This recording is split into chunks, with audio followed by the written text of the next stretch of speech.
Madam Secretary, ready to take minutes? Okay. We are now calling to order. Time is now 7:07.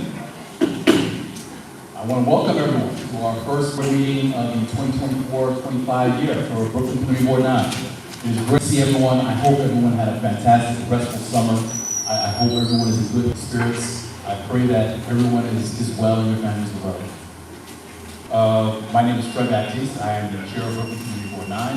On behalf of the board, I welcome all community residents to this board meeting. I'm excited about this year. There's a lot that we have to do and accomplish. But I'm also encouraged because we had a very successful previous year as well. I want to thank all the board members who are returning for all your hard work. I've been able to visit a couple of committee meetings and I've already given my speech in terms of the reward for good work is more work. And we are going to be doing a lot more work in this district over the upcoming year. But I'm working with everyone here, with all the board members, with all the resident committee members, with all the neighbors, because it's only when we work together that this is successful and we're able to truly advocate on behalf of them. At this time, I would like to have the executive committee members introduce themselves. Bruce Robinson, second vice chair. Mr. Norville is vice chair. Executive secretary, Mayor Robinson Lord. Maya Magute from Treasurer. Dante Arnline, district manager. Nicholas Avenel, and Dutch.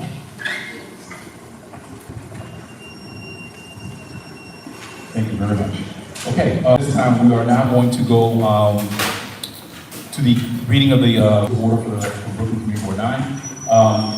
Dante, the rules of order there in front, or part of the package? Okay. All right, we do have additional copies. They are also available on the Brooklyn Community Board 9. The second page on the package. They are also available on the Brooklyn Community Board 9 website. So, this meeting of the New York City Community Board 9, Brooklyn, is called to order on September 24th at Middle School 61, 400 Empire Boulevard, on or under the applicable statutes of New York State, the New York City Charter, bylaws of Community Board 9, and our rules of order. All community board meetings shall be conducted pursuant to the New York City Public Officers Law, the New York City Charter, the Open Meetings Law, and any other applicable laws. Community boards' bylaws shall govern meetings where they do not conflict with applicable laws. Robert's Rules of Order shall govern meetings where they do not conflict with applicable laws and bylaws.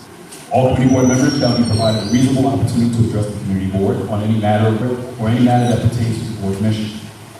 During general board meetings, members may be allowed to speak during the portion of the meeting designated as the public comment session. On the agenda as well, you will see that as item number, well actually it's not item, but you'll see item number 3. There will be a 30-minute period. Subject to any modifications and guidelines established by the chair of the community board or his or her designee, each public speaker shall sign in and give a brief description of what he or she will comment upon a prior speaker. Public speakers will be allotted a time limit of 3 minutes each. At the beginning of the speaker's remarks, time cannot be shared or allotted to other speakers. If the chair or his or her designee determines that there is not sufficient time at the meeting, the public comment period may be deferred to either the end of the general board meeting or the beginning of the next board meeting. Public comment period shall be 30 minutes of duration. From general board meetings and committee meetings, collectively board meetings, and outside of the public comment portion of the meetings, members of the public may ask questions and comment upon agenda items only when recognized by the chair, the committee chair, or the designee. Board members and members of the public shall conduct themselves in a courteous, professional, orderly manner. Obscene, threatening, or harassing language, slander, threats of violence, personal attacks of any kind, or offensive comments that target or disparage any ethnic, racial, age, religious group, gender, sexual orientation, or disability status are prohibited at all board meetings. No member of the public shall display signs or placards in a disruptive manner, disruptively participants in debate, or engage in disorderly conversation or other disorderly behavior which may disrupt the proceedings of the meeting. Audio and video recordings of board meetings are unless they interfere with the meetings in accordance with the Open Meetings Law. The recording must be conducted on a fixed location or her designee shall have the discretion to prohibit video or audio recording that interferes with the meeting. Recording is not permitted during executive session. A member of the public who uses obscene, threatening, or harassing language, slander, threats of violence, personal attacks of any kind, or offensive comments that target or disparage any ethnic, racial, age, or religious group, gender, sexual orientation, or disability status, or who otherwise becomes orderly while at a board meeting shall be removed from the board meeting at the discretion of the chair or his or her designee. No board member or member of the public shall be permitted to speak on a cellular phone during a community board meeting while the meeting is in progress, other than for emergency reasons. All cellular telephones are required to be turned off or on vibrate. During general board meetings, the enforcement of this code shall be conducted under the direction of the chair or his or her designee. During committee meetings, the enforcement of this code of conduct shall be conducted by the committee chair or his or her designee. The New York City Police Department and Building Security may assist with the ejection of any individual from a board meeting or committee meeting for violating this code of conduct. That is the long version. Ultimately, I just want to say, it's just saying we're all here in this space. We are here to hear from each other, to learn from each other, and to have dialogue that improves this space, this district. So we're just asking for everyone to be respectful. Please do not speak out of turn. And even in disagreement, we can still disagree without being disagreed. Okay, thank you very much. Okay, at this time, we are now going to go to item 2. We have an application for the New York State Liquor Authority. This is Aggie's Counter at 818 Franklin Avenue, cross streets Union and Eastern Parkway. This is a class change from wine beer to what we call a full license, which is liquor, wine, beer, and cider. At this time, we have a representative from Aggie's Counter. Okay, could you please come. Okay, this time you're going to take a couple of minutes just to tell the board a little bit about your accomplishment, how long you've been here, and just tell us a bit. Hello. Hi. I'm Mike. I'm with Aggie's Counter. We are an all-day breakfast, lunch, and dinner bakery. And we have had dinner. We've been open for 3 years and had dinner for about half. And just have noticed that we just need to expand our nighttime dinner offering to include a few cocktails. If anyone's been in a pretty small space, so it will not be a full bar. We will have a few batch cocktails, maybe 5 tops, and they would just be part of our dinner program. So not a place where you can go and just order a drink at the bar. It's definitely part of the dinner program, but just to kind of help boost our sales into a pretty small restaurant. Yeah, any question? We're open from 9 a.m. to take customers around 9 p.m. So we're not late. If you could just tell everyone what hours you intend to serve. Yeah, so we close our day program from 3 o'clock to 5 o'clock to reset for dinner, so most of our sales would happen between 5 and 9 p.m. or however late that last 9 p.m. reservation comes through. On weekends, we already sell some, we'll do mimosas for brunch, so we probably won't add cocktails to brunch, but we'll add cocktails to dinner, which will be again 5 to 9. All right, thank you very much for that. At this time, we can take a couple of questions. We do have to move the agenda. Are there any questions for the applicant? Okay, hearing none. Thank you very much. So we are going to be considering a couple of questions with regards to the application. Are there any questions with regards to the street parking? Should I group? All right, thank you very much. And again, so this is part of our voting session, considering this application when we get to the voting session. All right, at this time, we are now going to go to public comment. As read in the rules of conduct, the public comment period is for 30 minutes. Speakers are allowed 3 minutes. You will be given a signal by the district manager when you have 30 seconds left. At that time, please be courteous and begin to conclude your remarks. We want to make sure that we're able to get to all the speakers on the list. All right, at this time, do we have the speakers list?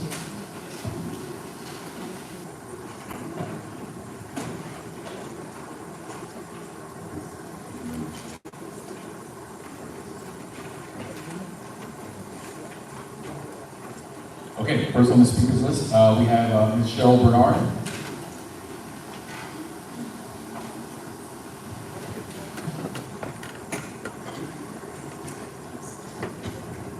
Hello, everybody. Good night, everyone. My name is Cheryl. I've been in the community for 52 years in my home, and I'm seeing a lot of changes, as everyone is. And I just want to write up a few things, say a few things. Very few people are getting involved anymore. 3 reasons people are not getting involved, and that's because of lack of knowledge of what's going on, lack of interest, loss of faith in our elected officials and appointed leaders. I saw Myri Zelma this week at Downstate Hospital. And when I approached him, I asked to take a picture. We took the picture together. He was smiling and teasing. And then I asked him, I said, you know, I oppose non-vital Brooklyn. And he said, why? And he said, why? But don't tell me it's going to change the makeup of the community. I said, I've sent letters and emails to you and have not heard back. He said, well, get in contact with my office. I said, but I spoke to Portia and I have not heard back from her. And he asked me to get back to him as well, so I'm still waiting to hear from him. But I would really like to sit down with him and help him to understand why we oppose it. So I'm waiting for that. But he had to leave, so we couldn't really talk much. Silence. Brian Cunningham, there's some silence there. No one can answer about the disparity between non-vital Brooklyn and the unfair ratio. If you look on the website, if you look at Creedmoor compared to our project, what they're trying to do, it's a large disparity, unfair, to say the least. 3 reasons you are for this project. You are not a homeowner and you don't care. You are a renter placed here for a reason, and you know what that reason is for. Or you're being compensated in some way. 3 reasons you are against this. You are a homeowner and you know the consequences. You did your homework and you realize the negative changes that will impact your home and your neighborhood and your safety. And you see how situations in the area are already bad. I'm asking the CD9 join the community and oppose this project and listen to what your constituents have to say. Matter of fact, in June, they did oppose this project, and the letter is supposed to be written. Has the letter been written yet? 30 seconds. It has? Can I see? I have a copy. When was it written? It was written a while ago, and I sent it today. Sent out today. Really? Okay, but at least it was sent out, right? So I would definitely like to have a copy. But I would really like, just talk to your people. There's so many websites. Mine is sayno2less.org. My QR code is here if you want to scan my back. You don't want to type it in. And there's a lot of reasons why we're saying no. Talk to us. Thank you. It's the first one, so I'm going to stop. Thank you. All right, thank you very much, Mr. Menard. Okay, I see a couple of board members that signed up for commentary. We're going to defer you to the end of that, because I want to make sure the community residents get an opportunity to speak for the public session.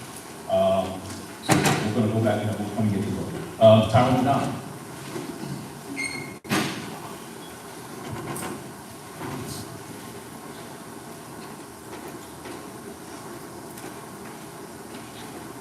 Good evening, everyone. Good evening, everyone. I hope you're doing well. My name is Tyrone McDonald, and I'm here on behalf of Neighborhood Housing Services of Brooklyn. It's always good to be here. To start off a nice cycle and feel all this enthusiastic energy. Just a few announcements regarding Neighborhood Housing Services of Brooklyn, a not-for-profit housing organization. On October 10th, we are actually having, in conjunction with Assemblymember Cunningham and also LSNY, we're having a workshop at it's in-person workshop at the Crown Heights Library on October 10th at 6 p.m. on tenant issues. We're going to tackle main good cause eviction. There's a lot of questions regarding that. Some confusion who it applies to is regarding landlords. Questions related to landlords, how much they can raise their rent. All that will be tackled at that event. Once again, it's going to be October 10th at the Crown Heights Library at 6 p.m. I think our flyers there. Oh, it was there. It's back there. So feel free to be a part of that. Also, in the past, in Neighborhood Housing Services, we have worked with Community Board 9, the Housing Committee, where we had workshops regarding the issue of developers next door and that, causing a lot of harm in homeowners.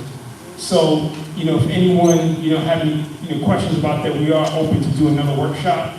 But if you do have any of your neighbors who are experiencing that, feel free to call us regarding that. Our telephone number is 718-469-4679, and our website is nhsbrooklyn.org. Once again, it's nhsbrooklyn.org if you want to get in touch with us find out more about any of our upcoming events. Sure, 718-469-4679. Good evening, everyone, and have a wonderful season. Thank you very much, Mr. Scott. Was pleased. Okay, next on the speakers list, we have Eric Kwan.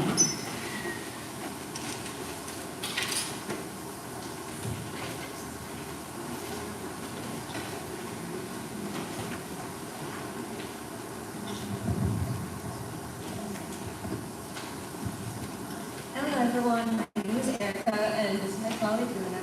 Together we work at the Brooklyn Public Library Eastern Parkway branch under the Literacy Zone program. The Literacy Zone is a reform initiative that's dedicated to closing the achievement gap in communities that are underserved, such as lower income or low literacy levels. We offer GED classes, one-on-one case management, and all sorts of different affordable housing events. We actually just had one with Tyrone last week, and we were successful. So shout out to Tyrone. Erica and I just kind of wanted to, get familiar with the community, and if you guys know anyone that maybe needs to work on those goals, or maybe be able to housing, working class, maybe getting their GED, ESOL, anything like that, we do one-on-one case management. So if you know anyone that would need that service, we also have a space in the literacy zone in the library. So if maybe your organization has any kind of services that we can bring to our students, or kind of the community at large, we serve 11202, 11213, 11233. So if any of those things sound like maybe they apply to you, anyone you know, maybe the organization that you're with, definitely feel free to reach out to us. Pop into the library, we love to talk and help anyone really that's looking for those things.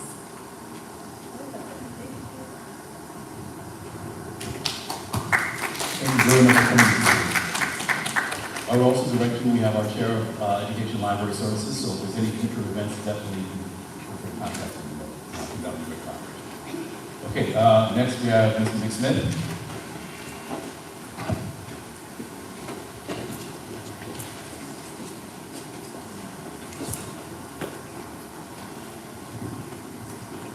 Yeah, I wanted to comment on the land use committee and the members that have been handpicked for that committee. This is not conducive to a diverse committee. The ulterior motive of this is not benign in any shape or form, and it's designed to produce a very biased result. Essentially, it has to be a diverse cross-section of the community, and it's not. And there's been a lot of manipulation on the part of some to affect this very biased result. And I think that this is, as my late father said, it's no way to run a railroad. Well, that's a euphemism from a long time ago, but I think it still applies. This is not the way to go. It shouldn't be this way. The land use committee has got to be a diverse cross-section of the community, and it's not. I'm just here to say, I'll be very brief, that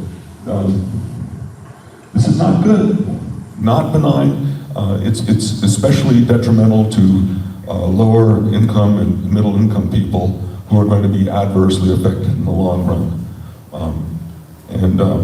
I'll just say one more time, it's not a good way to do it. Thank you. Thank you very much. Mr. Hector Robertson.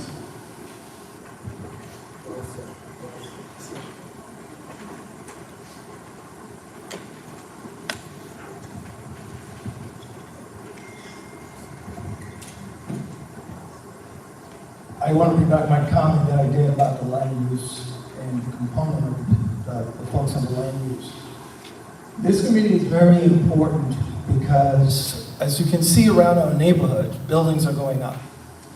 And when these buildings are going up and they don't have the input of the community, all you have is more and more high-rises that have one purpose and one purpose only, because no one can afford 111 Montgomery or 54 Crown Street. All of these are luxury buildings. And so for us to be able to be competitive in making sure that our community has a quality life rather than living like the folks that are living out in Williamsburg. Has anybody taken a walk in Williamsburg lately? Oh, yes. That community is nothing but high-rises. The quality of life is really below what anybody else want. And so it's important for us to have a very balanced land use committee so that the people in our community have a voice in everything that's happening in that community in terms of housing. One more tidbit. If you look around Crown Heights, you have people that are working for the city making less than $50,000 a year. These folks can't afford these buildings. And so, to me, the only reason that these buildings are being built is to push these people out because they cannot afford it. And they have really nowhere to go. So we have to be very careful how we choose these committees so that the community can actually have an input in what's happening in our own community. Thanks. Thank you, Mr. Roberts. Okay, I have one more. Is Leona Hartley? Oh, I'll do it. Good evening, sir.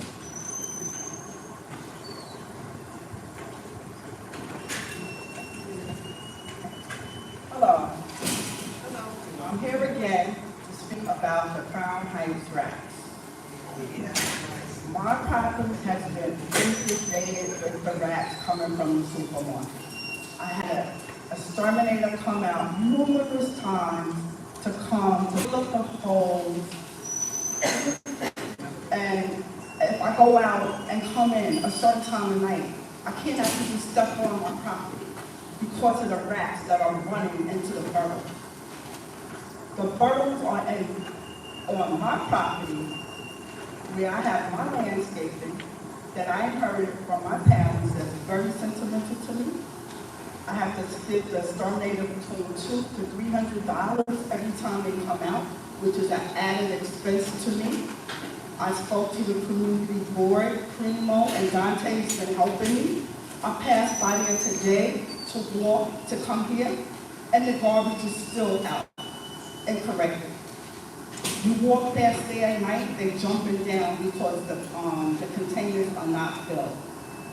If I was a different person complaining about the rat situation, I guarantee you they would be on it. They would be spending the amount of money I spend on that property. I don't know if it's terrorism to get me out of the house or what. Because something has to give. I cannot afford to keep paying the exterminator to get rid of these rats. I mean, I'm only one person. I can't clean up the rat population in Crown Heights. And I don't think it's fair that I'm the only one who come and speak about it. I'm quite sure they don't pass by my house to go live at my house. They gotta pass my house to go to the other borough. If I close my boroughs up, where can they go? So they are being fed heavily. The pouring of the blood in the sewer, this upsets them, right? They come out from nighttime to dusk in the morning. If you're an early person like me who like to get an early morning walking, you have to walk in the street to get past some of these apartment buildings because they're being fed through garbage. And it's very frustrating. Like I said, if I was a different person complaining about the situation, it would be handled much differently. And that's all I have to say, and I'll come here every time there's a meeting to prove a point. And I even have pictures if anybody care to see it.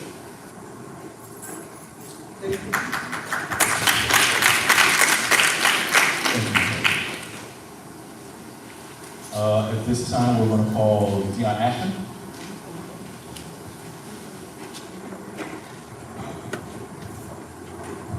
Good evening, everybody. I'll make this brief. I agree with everybody who has spoken here tonight. I want to speak about real quickly the ULURP committee and how this is totally in relation to City of Yes. And if you're a board member here, please raise your hand. Okay, excellent. The way the ULURP committee is constructed is an assault, particularly on you. It's a clap, all right? So let's get down to the business right now, right? When the ULURP committee had a meeting here, the borough president showed up, and the council member showed up, Councilmember Hudson. You all let them know clearly that you were not in favor of City of Yes as constructed, correct? Correct. All right. The borough president had the audacity to say to everybody here, especially the ULURP committee, that you all always vote things down when we're coming to the future. Am I correct? And the council member took off. As Alicia here and Beverly report in the debate, she took off. And I yelled out to her, Councilmember Hudson, where are you going? I have to leave. Wow. She was supposed to speak, he did most of the speaking.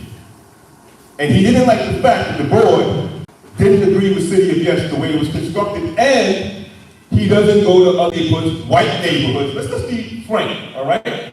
We're predominantly black Crown Heights or predominantly black community board now. But he doesn't go to other predominantly white neighborhoods and behave like that. So because you shut him down, he's clapping back. The question that I have now for you is that as a collective, how are we going to band together, or how do you want to band together and do something about it? I'm challenging Crystal Hudson in 2025. Who's going to challenge Reynoso? And I'm saying that just so you know, at the risk of being taken off of the Major Owens Advisory Committee. I'm an original committee member, but he may not like what I'm saying, because I know he doesn't like the fact that I'm challenging his friend. So now the question is on everybody here, especially the board members. Dante, 30 seconds. Dante, you're the district manager, you're challenging a council member in a part of, what, Crown Heights and Flatbush? CB9. Darlene Neely, you're challenging? Fred, you're my frat brother. What are you gonna do? How are you gonna push back? Are you gonna be afraid to get taken off of Board 9 by the borough president? No, but the borough president is the one who ushers out the responsibility of putting board members here on Community Board 9. He oversees it. Even if somebody's appointed by a council member, he's the one that oversees it. So when are we going to step up? And by the way, I just want to show up. I'm a 60-year lifetime resident of Board 9. Thank you.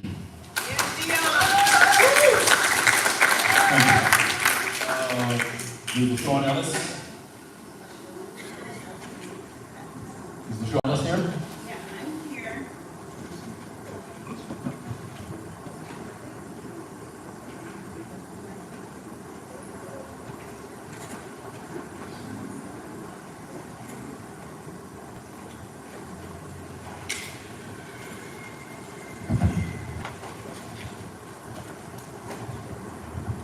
All right, good evening, everyone. Good evening.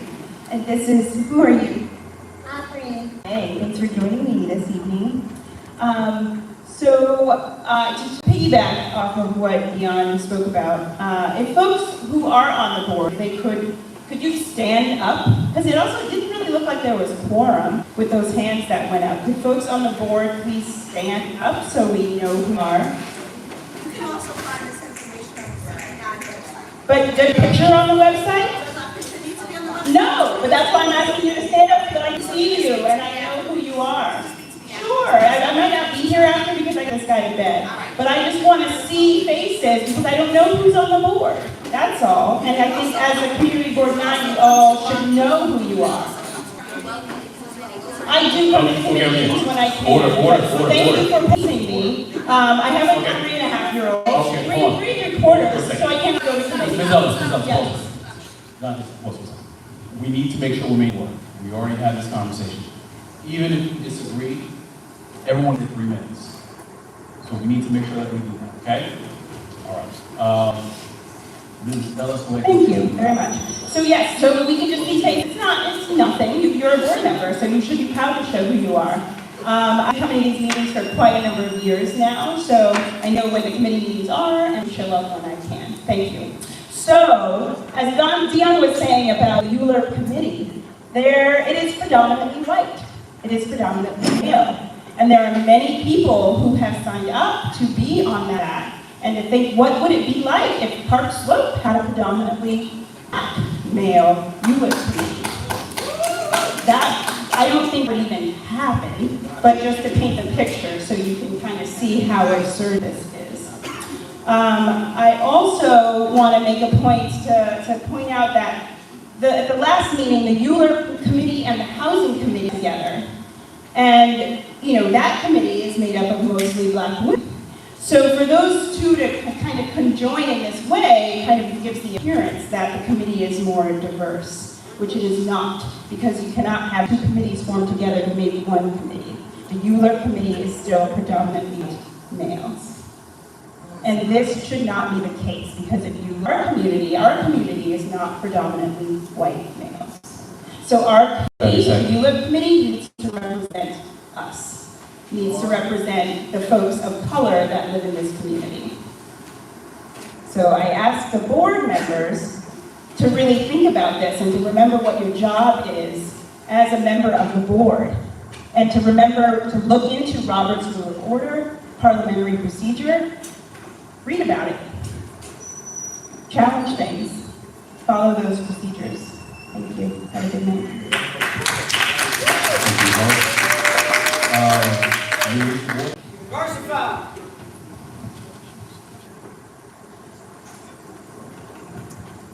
First and foremost, I wanted to say thank you to community board members who in June voted down the city of. I want to thank you for doing that. However, if I told you and I asked you a question, what is a UAP, you know, right? Because what the community board didn't do was really educate you. They didn't have a hearing, there was no presentations. What you did is you relied upon the land use committee to come to you, give you a report, and based upon that report, you said yes. That's why the land use committee is so important.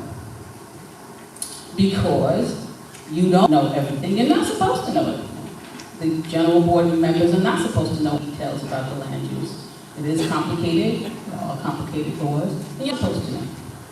So you're supposed to trust that the land use committee represents the community.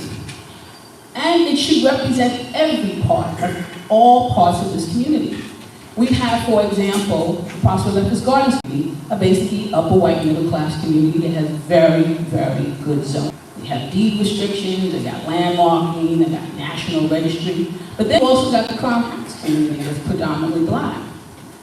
No zoning protections, skyscrapers all over the place going up. You also have East Flatbush, that's prominently Jewish and black homeowners that have Vital Brooklyn now coming into their neighborhood, 11 towers within 5 blocks. Mercy. And then you have the Jewish community. They also have private homes, but they have very restricted zoning, some parts of it. So there's so much diversity there. The Land Use Committee should have that same diversity. You should be demanding that the land use have the diversity that's reflected right here in this audience. Exactly. Look around this audience. Exactly. Look around. This is what land use should represent. And when your land use does not represent that, then we're in trouble. Yeah. We are in trouble, people. Right. Because when you are a small group of people, 6 or 7 white males who come from Lefferts Gardens, which is very protected, to make decisions about everything else, then we are in trouble.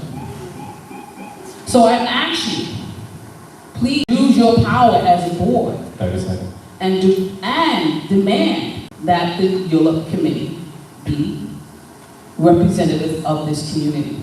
Sex-wise, racial-wise, religious-wise, and color-wise. It should be representative. And one last thing, a lot of you already have, and if you don't have a notice, I'll give it to you. We're doing a town hall meeting here next week with Professor Ngadi on the City of Yes. And the reason why we're doing that is because we want to educate you. We don't want you just saying yes. We want to educate you. So please think about coming next week, same time, same place, almost like Batman. Remember Batman? Well, maybe some people are too young for that. But it used to say same time, same place. Here, next week, 6:30, Emma 61, we're doing the town. Please come. Please come. And if anybody wants to hand out any flyers and help us, please just come to me and I'll give it to you. Thank you so much. Bye.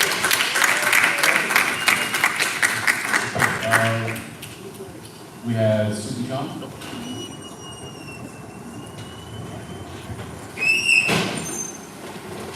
Okay, so I am the chair of that committee, the Land Use Committee, so I'd like to just address some of the issues around that. I think that's important. First of all, I think it's become pretty clear over the last several years that most of us in this district want the same thing. We want to be able to protect our homes, we want to have a good quality of life, and we want to be able to afford to stay here. My neighborhood, Prospect Lovers Gardens, very much like yours, is not protected. There's almost no block that hasn't had a demolition. I had a huge tower right in front of me.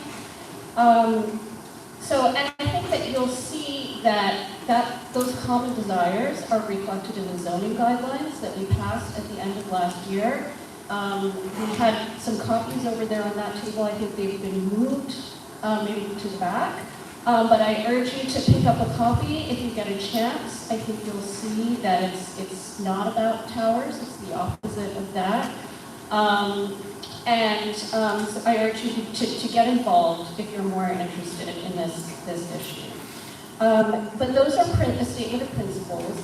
We need to do the work to find out what community members want. Every block here is different. It's a very diverse district.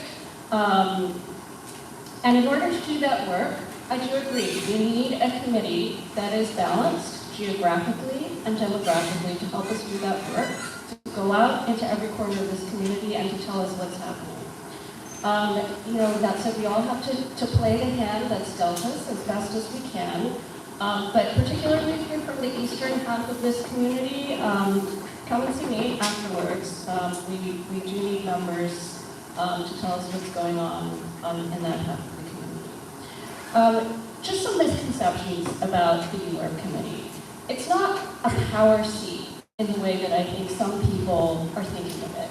Just like every other committee on this board, what we have is the power to persuade.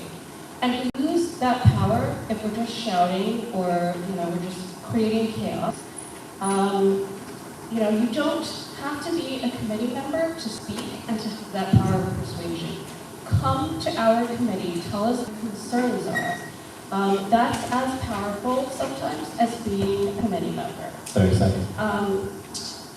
It's not about being able to talk to developers so you can get your crumbs from them. If that's your idea, it's not the right committee for you. Finally, if you are a developer, if you work for a developer, or you work for a city agency that shapes housing or land use policy, again, apart from the fact that you have conflicts of interest on this committee, it's a form of speaking over other people, which I object to, because you already have, you've got your lobbyists, you've got your inside track, the community boards are for the rest of us.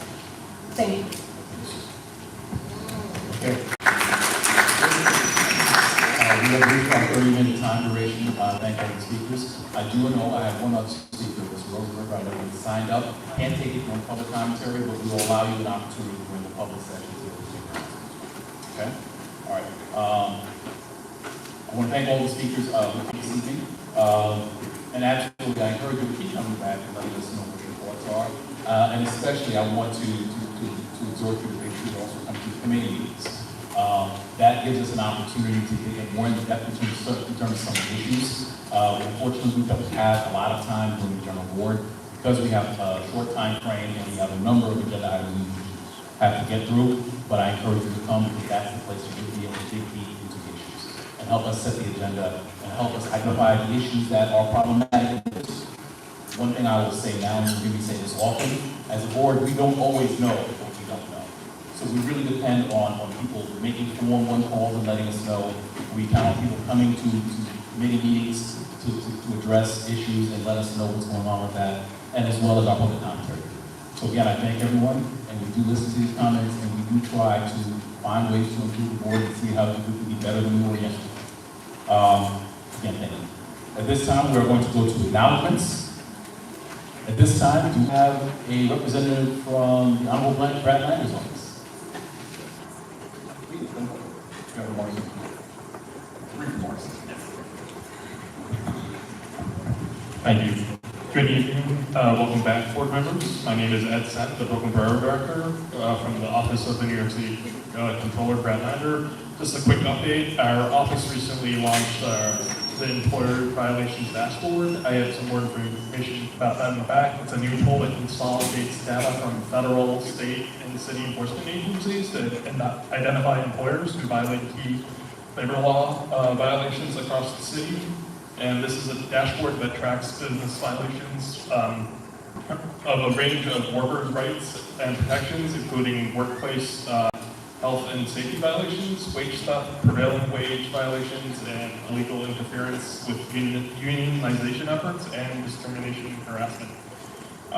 Lastly, this dashboard also features an annual shame, which highlights employers who committed the most significant labor law violations in the years based on the severity and frequency of these violations. So some of the more notable ones include Amazon and Chipotle. That's all. Thank you. Thank you very much. We have this evening also a representative from the District Attorney's Office.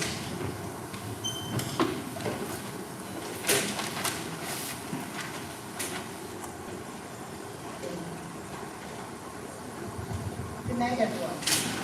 I represent the Brooklyn District Attorney's Office. I represent Alice. I want to wish everybody welcome back. I know our summer was hot, but it's good to see everybody here now. I have just two announcements. Our office is having a Hispanic Heritage event. You should come out and join us. Our events are always fantastic. It's geared to the community, like over 300 people.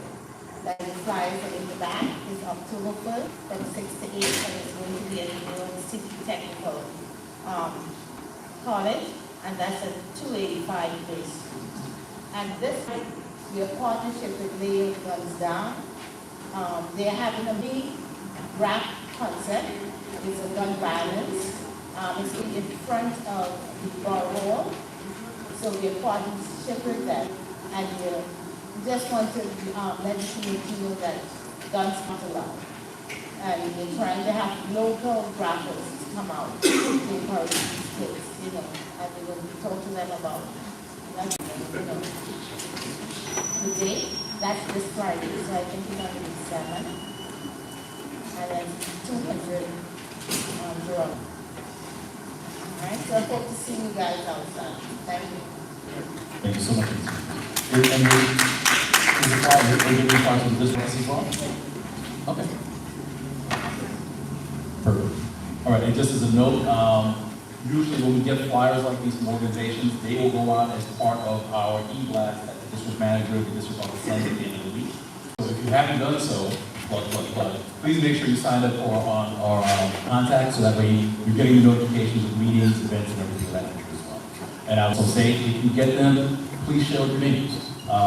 And particularly, I would ask if you're involved in a church, a synagogue, a civic organization, a block association, to please help us pass that word, so that way we can get the word out about all the great services and events that are in the city now. Thank you. All right, at this time, we have a representative from Senator Zell Myers' office.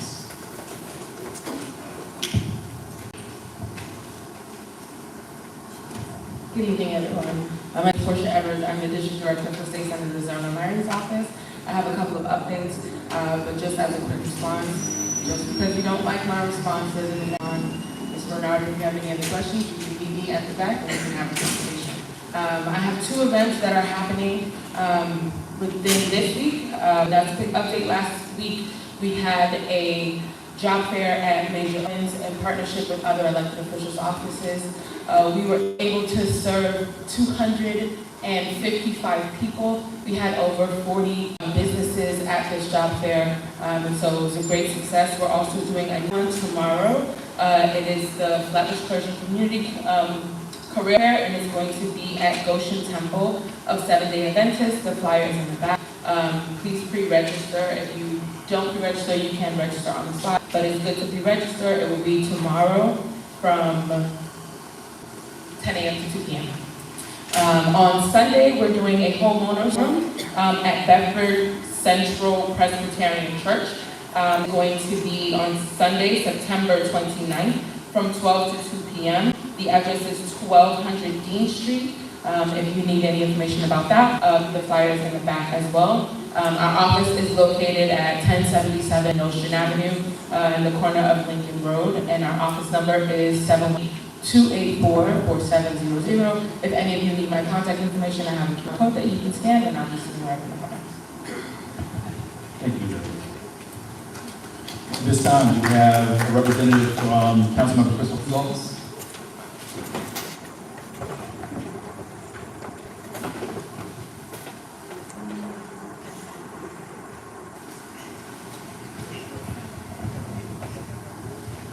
Good evening, everyone. I'm Andre Robinson. I'm the Constituent Service and Impact Rep Manager in Councilmember Hudson's office.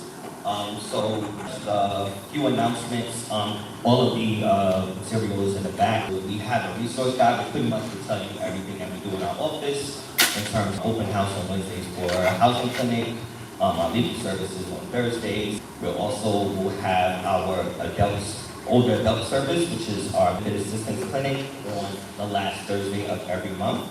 So if you want information about that, it will be in the back. As well as also wanting to make a note, we put out a newsletter about tree planting. We got a lot of locations in Providence. Don't have a whole lot of places in Crown Heights. So if you have a location where there needs to be a tree, or maybe there's a tree that's damaged, you want to plant a new tree or whatever, please. Again, that survey is in the back. Please let us know so that way we can have those locations put down on the list so that we can have trees planted in our community. Also, just recent stuff in legislation. Our council member passed our Truth, Healing, and Recreation Bill, which was Intro 242A here in New York, which would be a committee to do a study.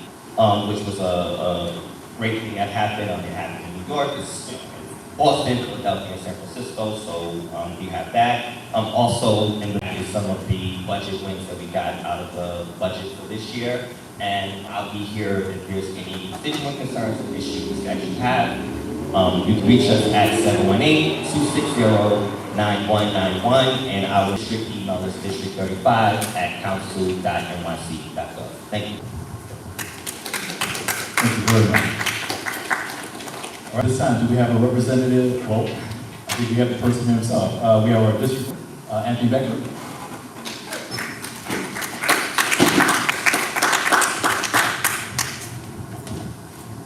Good evening. My name is Anthony Beckford. I'm the newly elected Democratic District Leader of the 43rd Assembly District. It's a pleasure to see you all here tonight. Many of you have seen me over the summertime at block parties, at the church functions, or at many of the initiatives that we held, at Broward Park, at Wingate Park, and throughout the community itself. Especially our book bag giveaway that we held at 3 different locations throughout the community. And so I don't have that much to report back, but I do have a lot we got to look forward to in regards to us expanding on what we district leaders. As district leaders, we try to make sure that we keep you civically engaged. We try to make sure that we protect your democracy and so forth like that. But we're to add more youth involvement within this. One of the issues that we see within our community is that a lot of our community members do not know what a district leader is or what the process, in regards to elections and so forth are. One of the ways that we're helping to get the students involved is by visiting the schools, explaining the process, but also letting the youth know if they're 17 and up, they can become a poll worker. So we're signing them up right now. Also, if you have youth who are 16 and up, they can register now, via legislation that was passed by the state you know, in order for them to vote, but they can't vote until they're 18. But it's good to get them involved early, you know, the whole process. If you want to reach me, or you want to become a poll worker, or, you know, just want to get information about the process of what's going on in regards to county committee, other things within the district, you can reach me at info@anthonybeckford.com. You can visit my website at anthonybeckford.com, or you can speak to me. I'll be here at the whole meeting and so forth. It's good to see everybody here. It's good to see that we had good say something within our district. You know, we're looking to expand even further. We're going along with many of our businesses, with a lot of initiatives, you know, within the district, especially pipeline for the youth to be able to get employment. We also are working with the unions as well too. This is outside of our job as district leaders, but work with the unions to offer them a pipeline too. So our youth within junior high school and high school, you know, could basically know what a union is, know what a unionized job look like, know what the benefits are, but also see that there's hope for their future and so forth, so that we can help build up our community. All right, so again, my name is Anthony Beckford. I'm your district leader within the 43rd Assembly District. If you have any questions, I'm here all night. Thank you. Thank you very much. We have this evening also a representative from Assemblymember Farris Forest Office.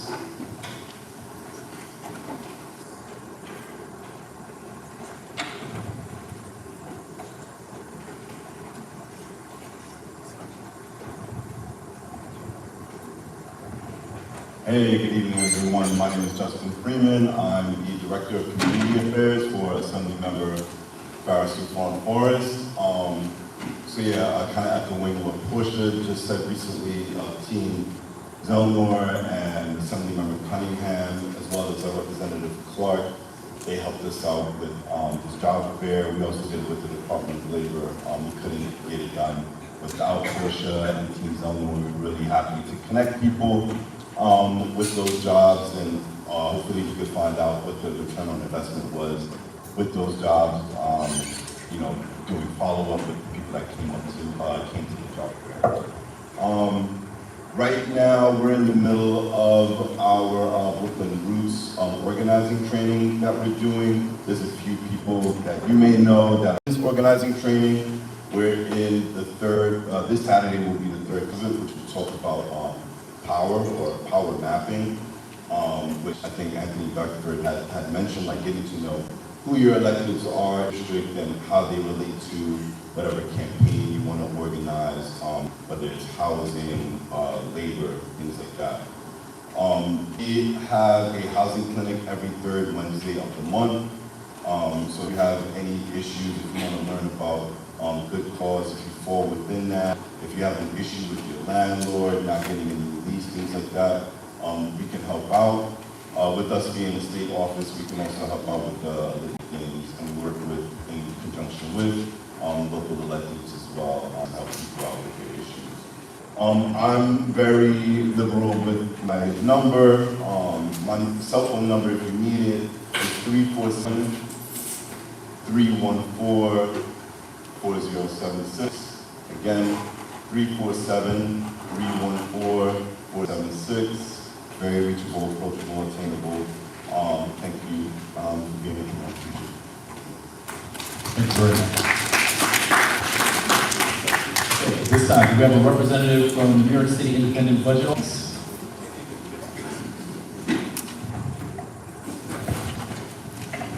Hi everyone, my name is Sinray. I'm a new hire in the Independent Budget Office.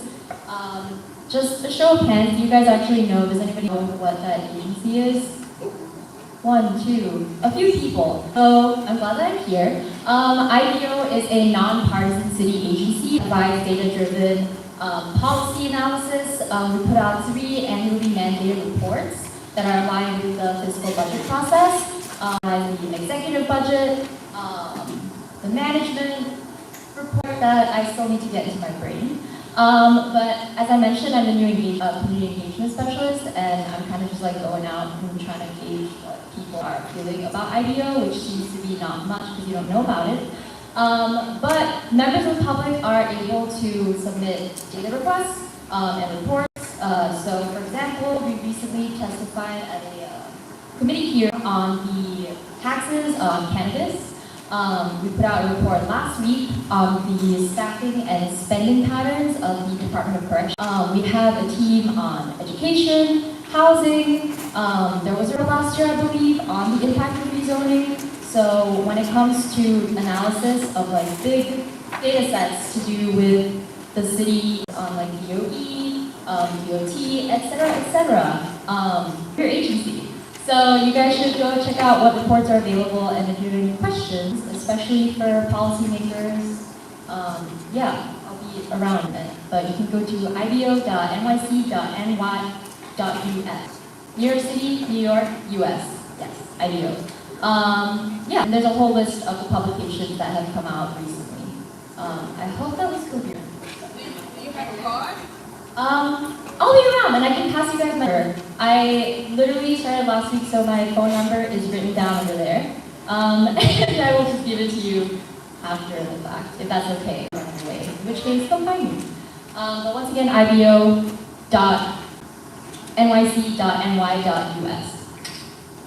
I have a question. Thank you. Do I have to We're questions right now. If you have a question, you can please see Representative of the back. Okay, then, look, please, we have to conclude. At this time, thank you very much for the questions. At this time, you have a representative from Park Share Human Services.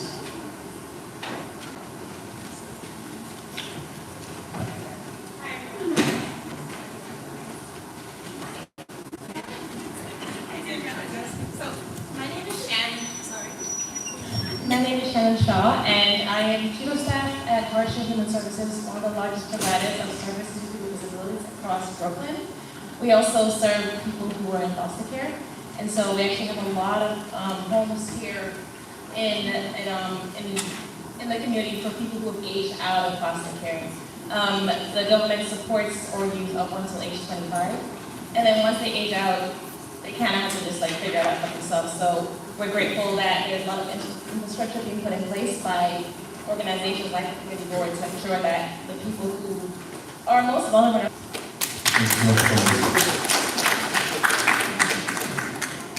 We have a representative with IDCC.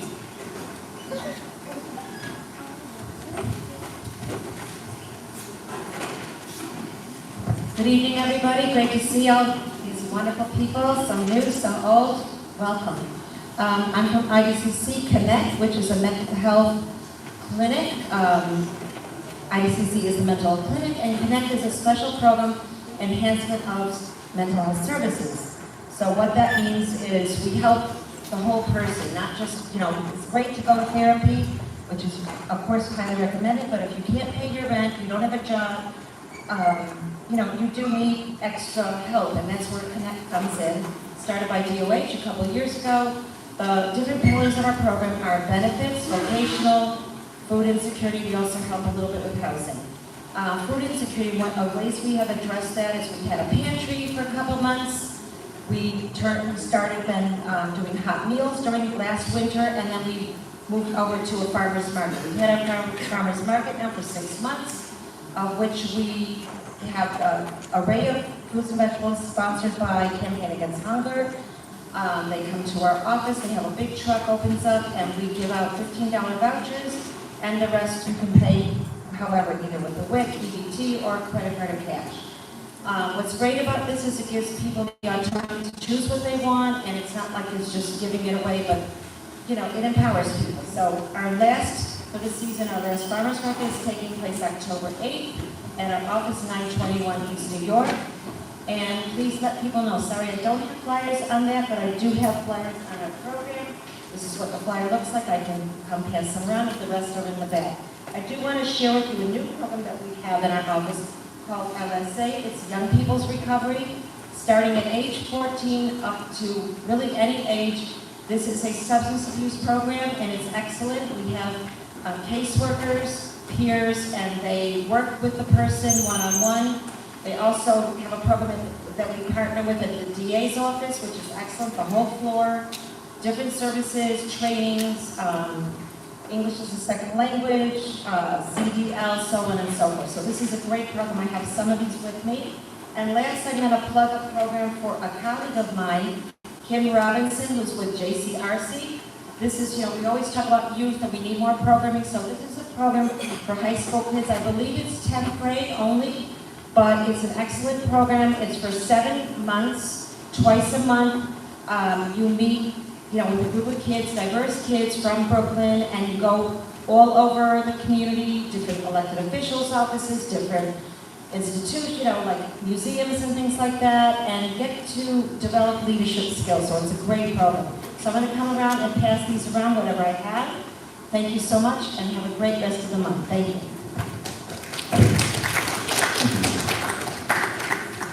Okay, do we have a representative with Brooklyn Botanic Garden here this evening?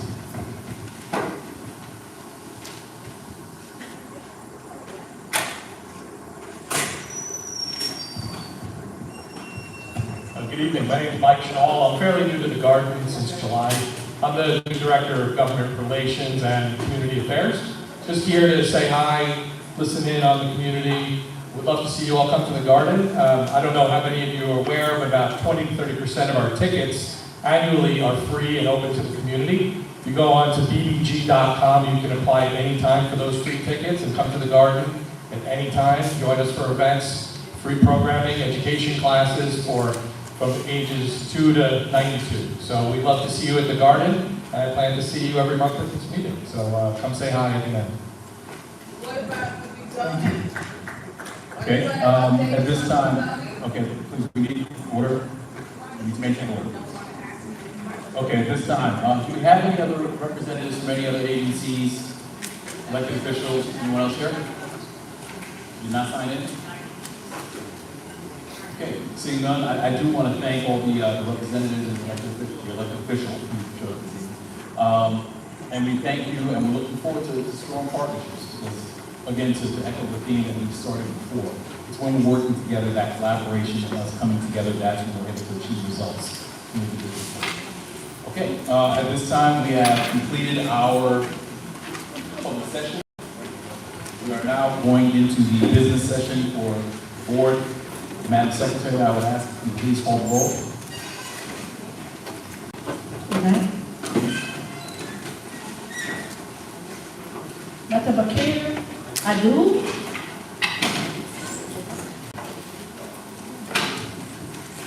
Adu.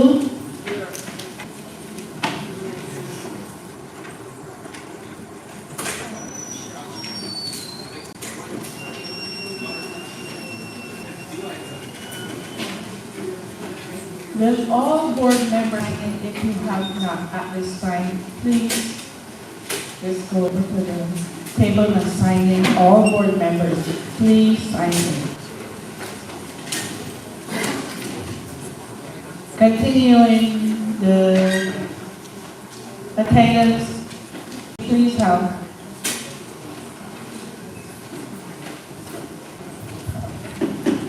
Listen, we need to make sure we're maintaining order. If you are having a conversation, please do so towards the back of the room or outside. The noise carries a lot in the room, so please make sure that you keep the noise down to a very low level of breathing. Nicholas Almanar.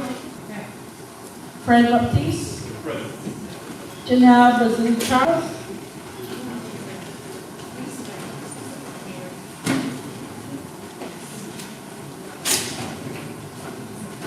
Rabbi Yaakov Berman. Anita Bass. Anita Bass. Suki Chung.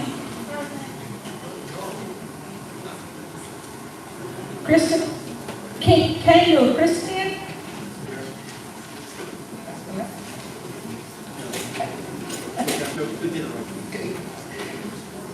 Julie Cobb. Julie Cobb. Chloe. Eve Shibikowi. Present. Solakiri. Yeah. Max Roland Inslee. Present. Candace Edwards. Candace Edwards. Brittany Ellerton. Brittany Ellington.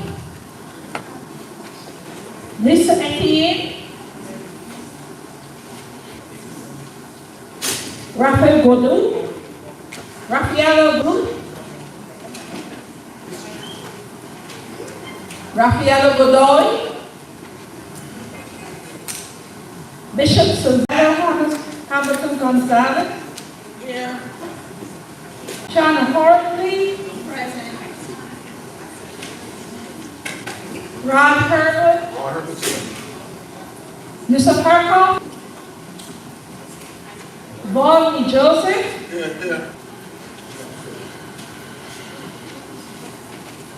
Richard Lamoureux, Aina Degote, Yusra Lahir,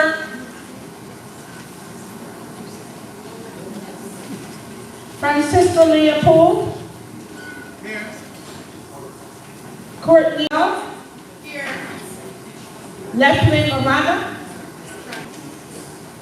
Ariane Mazursky, John Renier Benet, Ed Narville,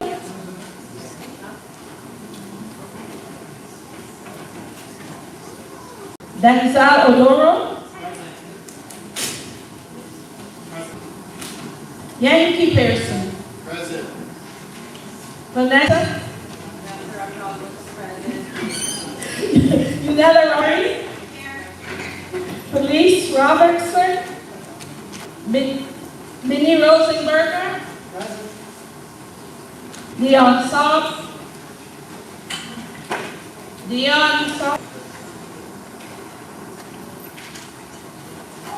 Melissa Weir, Lillian Swan, Lillian C. McCarthy Thomas Barrington, Christine Thomas Barrington, Joshua Thomas Serrano,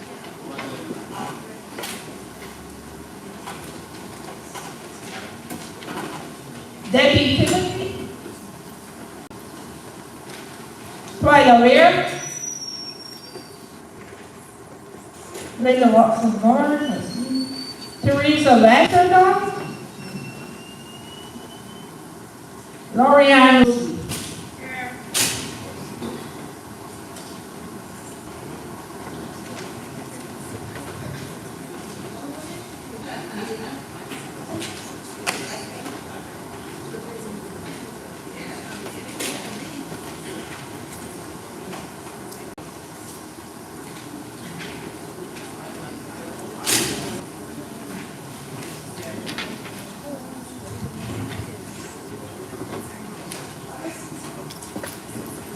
Augustine Blacko.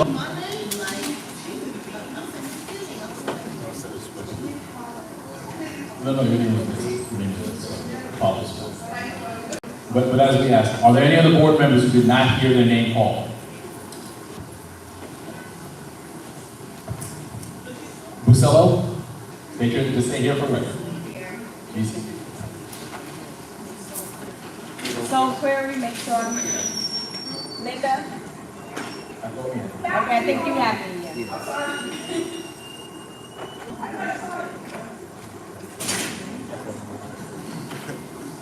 Okay, second call. Are there any members who did not hear their name called? Okay, thank you. Also, just as a reminder, if you're a board member, please make sure you sign on the attendance as well, so that we capture it as well. You know, we're taking roll, make sure you sign in.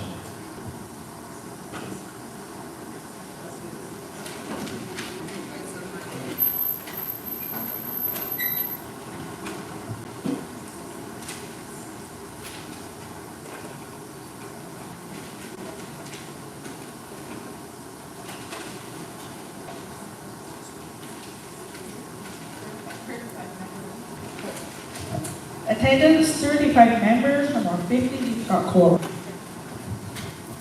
Okay, hearing 35 members present, we have a quorum. Thank you, Madam Secretary. At this time, we're going to go to item 2 on the agenda, approval of the June 4 general board meeting minutes. The package is included in the package. Okay, the meeting minutes are included as part of the package. At this time, are there any corrections to be made to the agenda, to the minutes? Pardon. Call for a second time. Are there any corrections to be made to the minutes of the June 2024 meeting? Hearing none, is there any objection to adoption by common consent? Hearing no objection, the meeting minutes for June 2024 are adopted. Okay, we are going to item 3, special orders of elections. Now, before we proceed, we do have a little bit of business where we need to go before we proceed with this.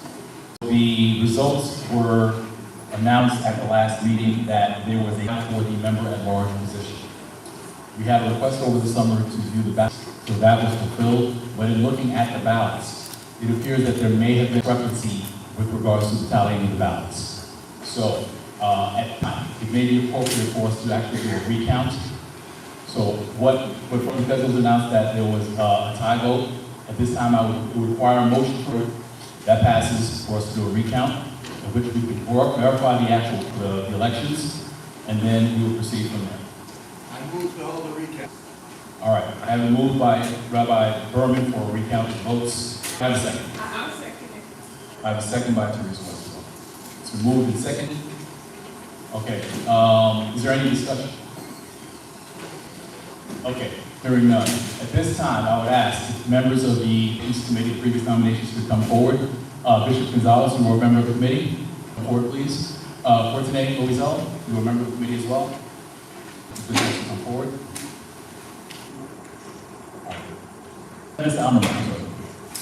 Mr. Almer as well. Yeah, actually, because you're already done, so you can actually count the votes. Okay, so we're going to ask for you, the three of you, to get the votes. The votes by our bylaws are secured by the district office over the summer. So the district manager will give you those. At this time, please recount the votes for the member at large to confirm vote counts for that. At which point you will give a report to the board. Okay? All right. What we're going to do is, as you are doing that, we are going to move on in the agenda. When you have ready with the report, just let us know, and we will come back to it. Oh, I'm sorry. My mistake. Yes, you can speak to the motion. Please, before you count the ballots, check the bylaws, read the bylaws about how you count the ballots and what counts as a proper ballot. You have to read the bylaws and you count according to what it says there. Some ballots may not be valid. This is the way it is. Be sure to look at that. Okay, thank you very much.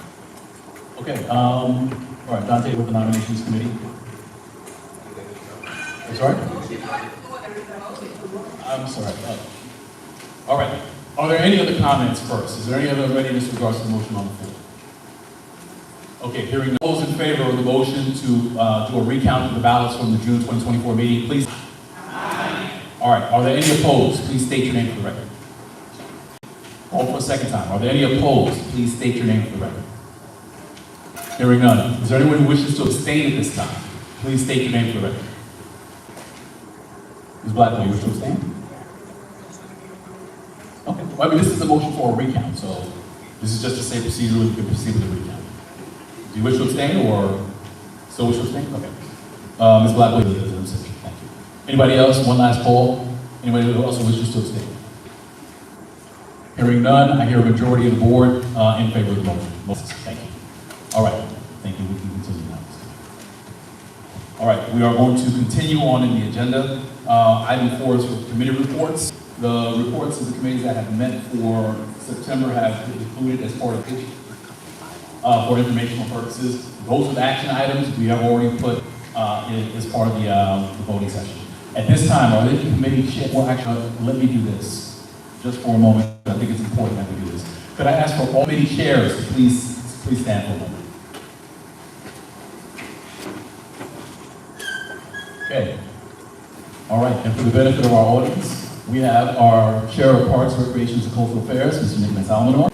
We have our Chair of Transportation, Mr. Ethan Norville. We have our Chair of Youth Services, Ms. Nicole Sewell-Creary. Our Chair of Land Use is Suki Chow. Our Chair of Economic Development, we have Vanessa Raptopoulos. Our Chair of Education and Library, we have Ms. Lord. Our Chair of Health and Social Services, we have Ms. Francisca Leopold. Did I miss anybody? Is anybody else? Anybody else standing? Well, I was going to get to me in a minute. This year, I'm going to be serving as chair. Yes, I'm sorry. For environmental protection, she's not here. Our chair is Debbie Timothy, and I will be serving as chair for public safety. And the chair of housing is Erin, who is also not here this evening. Okay? And there will be a little bit more conversation with respect to that as well. Thank you very much for all the chairs please be seated. And thank you for your in advance for your service. So the committee reports that for the committees that met this month have been submitted. Are there any announcements that need to be made? If so, you can do that at this time, but please be very brief as the reports are released. Okay, seeing none. All right, at this time, we will take the report from the district manager. All right, good evening, everyone. My name is Dante Armon. I'm the district manager here at CB9. All right, so a little bit from the district service cabinet that I had this meeting with city agencies. The 71st precinct is down in major categories except sexual assaults. They are down 40% in robberies. The public safety team was able to take 12th Street prior to Labor Day, so we chalk that up as a win. Technically, there were no incidents in the 71st precinct during Labor Day. As you know, I said technically. That happened in the 7th, the shooting that occurred. But still, we just want to make sure people are cognizant when they go into public spaces and are aware of their surroundings. And let's see, DCWP has what they have created, the Home Improvement Wall of Shame. A person or this must have a home improvement contractor's license to do work, home improvement or repairs, that cost more than $200 for any residential building in the city. This wall is a list of all home improvement businesses that received a violation for operating without a DCWP license within the past. That's online. Again, you can Google that. That's the Home Improvement Wall of Shame, DCWP. I've also requested, because this came up over the past couple of weeks, some maintenance issues at Dodger Playground and Winthrop Playground. I've requested for Parks Department to maintenance those two parks. I will liaise with them to make sure that that occurs. If you walk by in, let's say, 2 weeks and it hasn't happened, let me know. An update, because this came up during our executive committee meeting, 703 Midwood Street, pretty much a commercial building that's going in a residential block in our district. That was sent over to the Department of Buildings, to the borough office, to the borough commissioner's office. It has now been elevated to DOB in Manhattan, so my assumption is the commissioner's office for DOB. So once we hear more about that, I'll be sure to update you all. The Home Energy Assistance Program can help eligible New Yorkers heat and cool their homes. That application for heat opens November 1st, so when we get more information about that, I'll be sure to report out on it and put it in our e-blast. A little bit more. So, CP9, we will be holding a district needs statement, community engagement session this Thursday, the 26th. Right now, we're looking to get that at the School for the Deaf on Eastern Park. I'm working with them to try to solidify that space because we want that space. But if we are able to get that space, we will hold it at the board office. If you're on our e-blast, you will get the information. So just look out for that.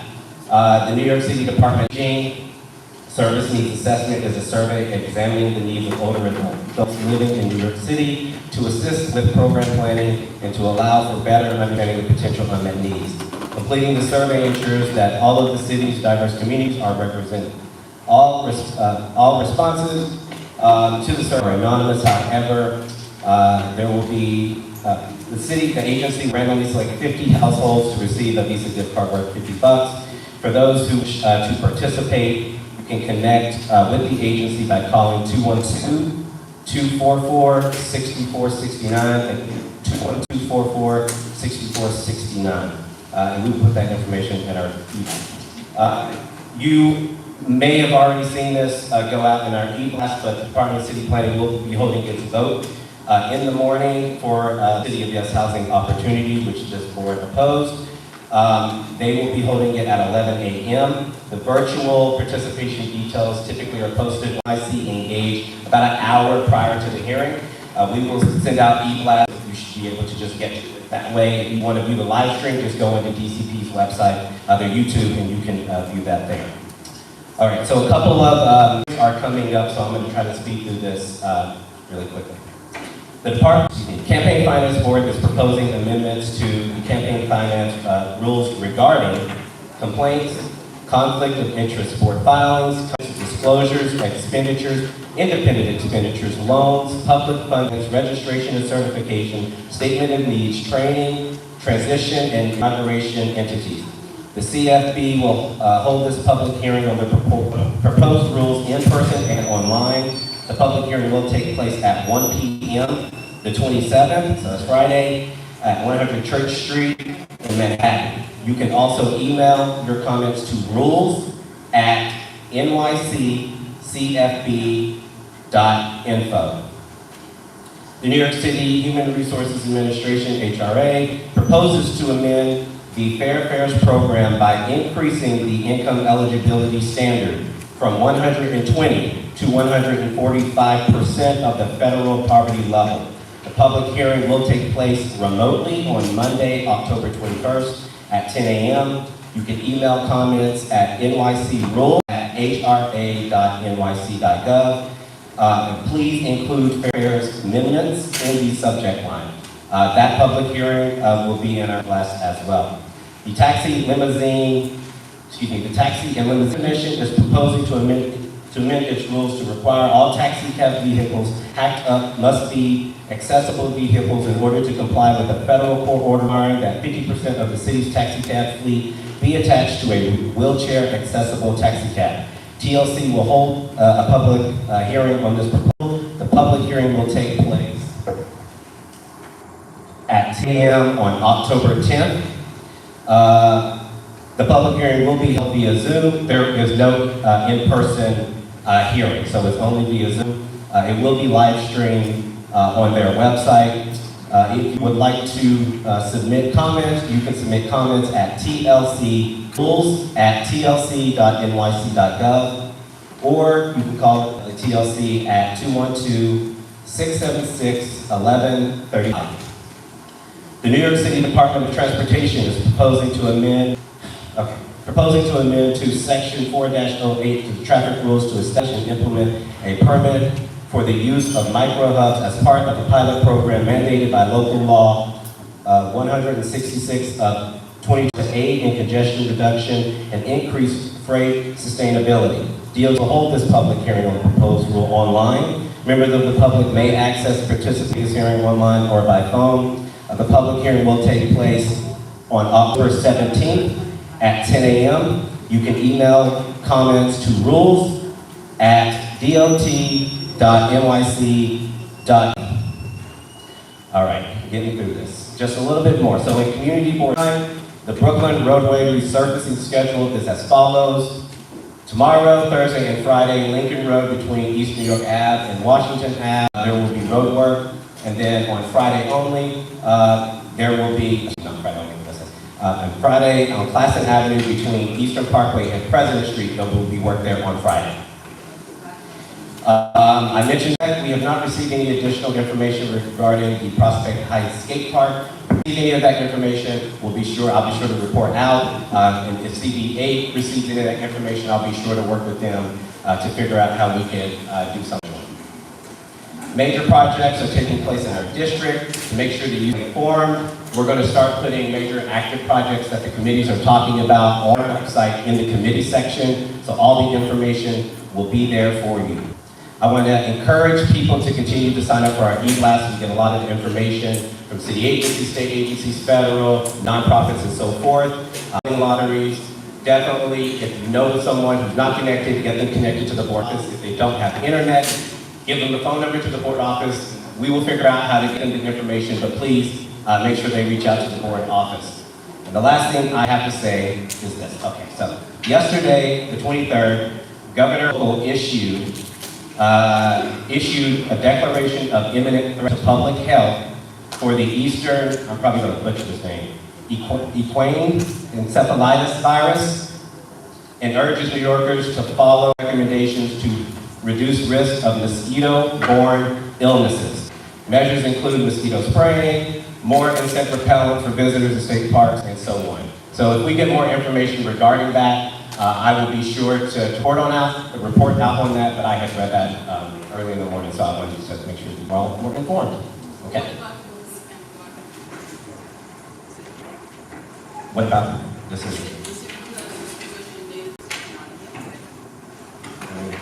What do you want me to talk about?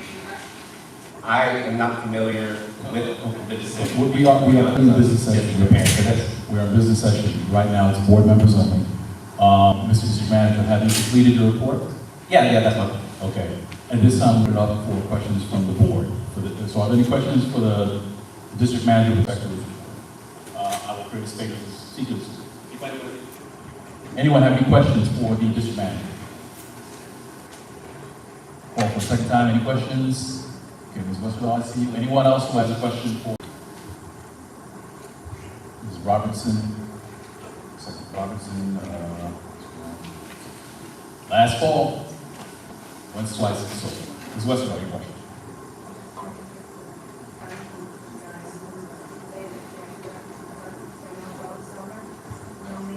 I'm sorry, Ms. Westwell, could we give the microphone so that we can... Once.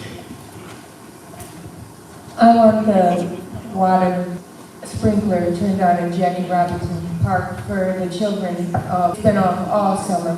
The fountain at Dodger Park was also off all summer, but Dante did help me get that turned on. But we're still working on it. The Jackie Robinson playground, it's been all summer. I've been reporting and trying very hard, and it's a business that would happen in our neighborhood during the whole heat wave of the summer. It was off, and not maintained, as well as the Dodger Park not maintained. I'm finding it to be really sad because it's not happening on other neighborhoods in Brooklyn.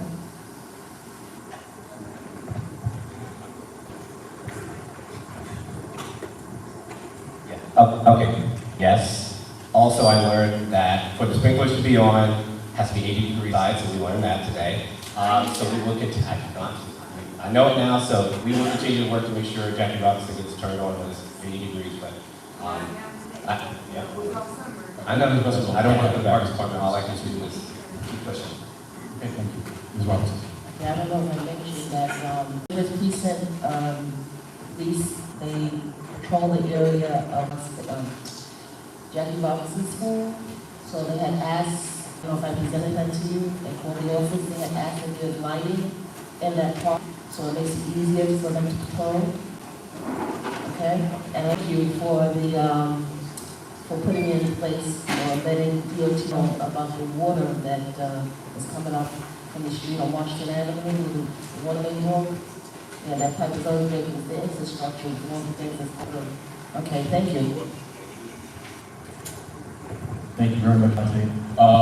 Okay, thank you very much to the District Manager for your report. And I think it's also appropriate at this time to be acknowledged the District Office team. We have our Assistant District Manager, Wilson. We have our Community Associate, Jamon.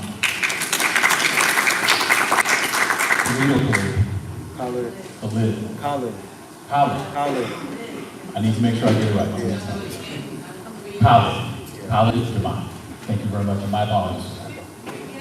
And okay, all right, so at this time, we are now going to move on to item number 6 in the agenda, the report of the treasurer.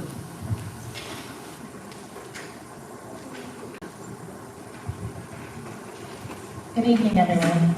My name is, again, I'm the treasurer. I'm going to be very brief with our report this evening, because it's the beginning of the year. And one of the things as the board we should think about is as before the months get too advanced, think about what we want to do for the community there and how that's going to impact our budget. So that's just one of the things that we should start thinking about now and presenting you the board as to what we want to do. I'll start by saying the budget at this time, the personnel services, we have a current modified budget of $247,212. Of that, uncommitted, which means that we just haven't used it yet, is $203,753.33. For non-personnel items, the things that keep the office running, phone, communications, professional services, so on and so forth, our modified budget is, $55,219, and uncommitted is $26,626.19. And anything else that includes our rent, the rent for the office, any sort of contractual expenses, that comes to $117,260. That's the current modified budget, and uncommitted of that is $2,642.56. That's all for today. Thank you very much, Madam Chair. Are there any actions for information, right? Is that the one? Okay. Right. So for informational purposes, I think as the treasurer said, this is the beginning of the year. We can't get happy and say, oh, there's this much money that's in the budget.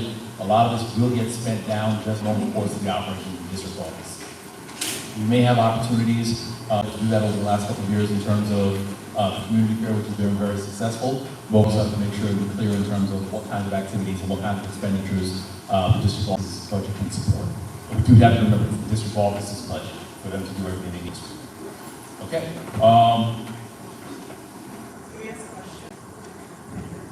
Other questions? Sure, absolutely.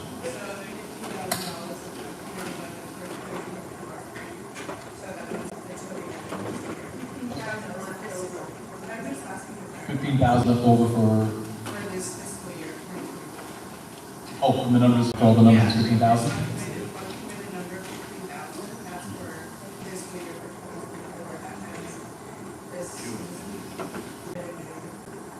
So I'm just curious as to like where that is going.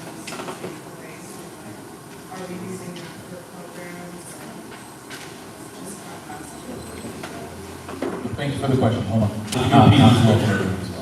Well, I think that what I heard was on the bottom portion, the 15,000 you were curious about? Yeah. Okay, okay, everything in the bottom portion is 003. That is what we use for like grants, portions. We send paperwork over to Borough Hall to process that. They process it out. So everything in that, like I don't touch it. We don't move it at all. It's all Borough Hall. So at the end of the year, this zeroed out. We work with DCAS to make sure that our leases reflect what we owe in the leases reflect what we pay. So I guess what I'm asking is that uncommitted amount is technically a surplus that is then redistributed back to the borough office. So, okay, so right now, uncommitted amounts means that that's money that we still can use. That doesn't go back to the borough office. So essentially what would happen is this. Look at one of these lines, and let's say for the community fair, you guys want tables. So you might see one line, then you might see $8,000. But in the line where we actually have to purchase it from for procurement through FMS, I have to move the money. So then the uncommitted would get moved. If that makes any type of, it doesn't, okay. Please. My question is similar. So, okay. How are we to understand what's going on? Right? So is that, how do we make decisions about what that goes? Right, okay, so this money for the office is used for our operations. And what I do as a district manager, and I work with the committee chair, is to figure out how the board office can support you all by doing your program, right? So, for example, you guys do the community fair. That costs money, right? So we do that. So you can look through some of these things and like, okay, if it's like that you don't think it's going to be outrageous, I would look through this budget and see if the board can actually pay for it, right? If it's for the community. So that's what kind of the uncommitted amounts will move. I'm just going to be honest, they're going to move. But what I will do is I will look through to see where we have money that's expendable, and then I will move the money to pay for it for you all. So that's how it works. Okay. No, sorry, I was thinking that. Thank you for that clarification. I think the original is where is the rest of that budget going? And if we have budget and we've seen that we've done like community fairs before, what is the data to prove like how successful that was to see if, one, we should use that money, we do that,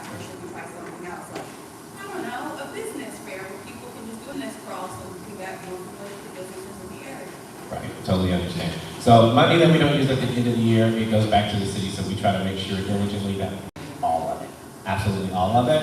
I'm so sorry, what was your second question? If we're showing, like, if you guys done the community fair before, is there any way to show, like, what the actual data results and how successful it is, to see if we want to repeat that, or can we pitch something out that night? Right, so, okay, so we do not have statistics that show how successful it is. The community fair typically is the largest event that the board plays. And so a lot of the money is spent on that for that reason. But if the board came up with other things, it would be my job as district manager to figure out how we can make it happen. I'll make it very clear. Not everything can happen because we're a government agency. So I would be very quick to tell you, no, we're not going to pay for that because it's against the law, right? But if we, I don't mind reaching out to the comptroller's office or OMB to figure out how to make it happen. All right, we do need to move on with the last comment.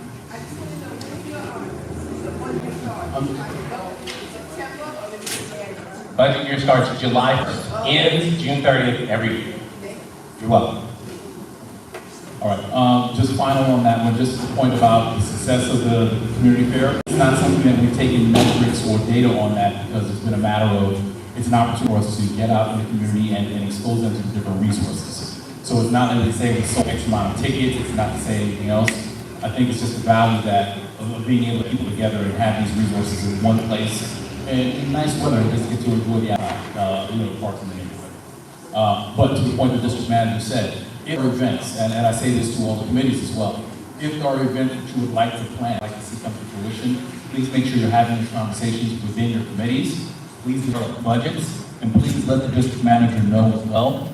So that way, he's having those conversations about if there is a place for that, whether we can support that, or if there are other places we can actually solicit in terms of partnering or being able to get additional funding to support these events.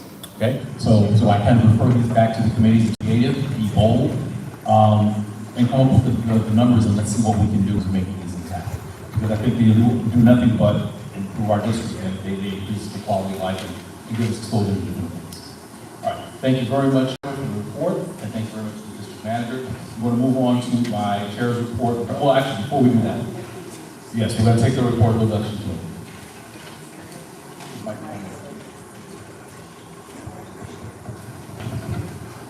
Thank you. This is on? Okay. Thank you so much for the opportunity to recount.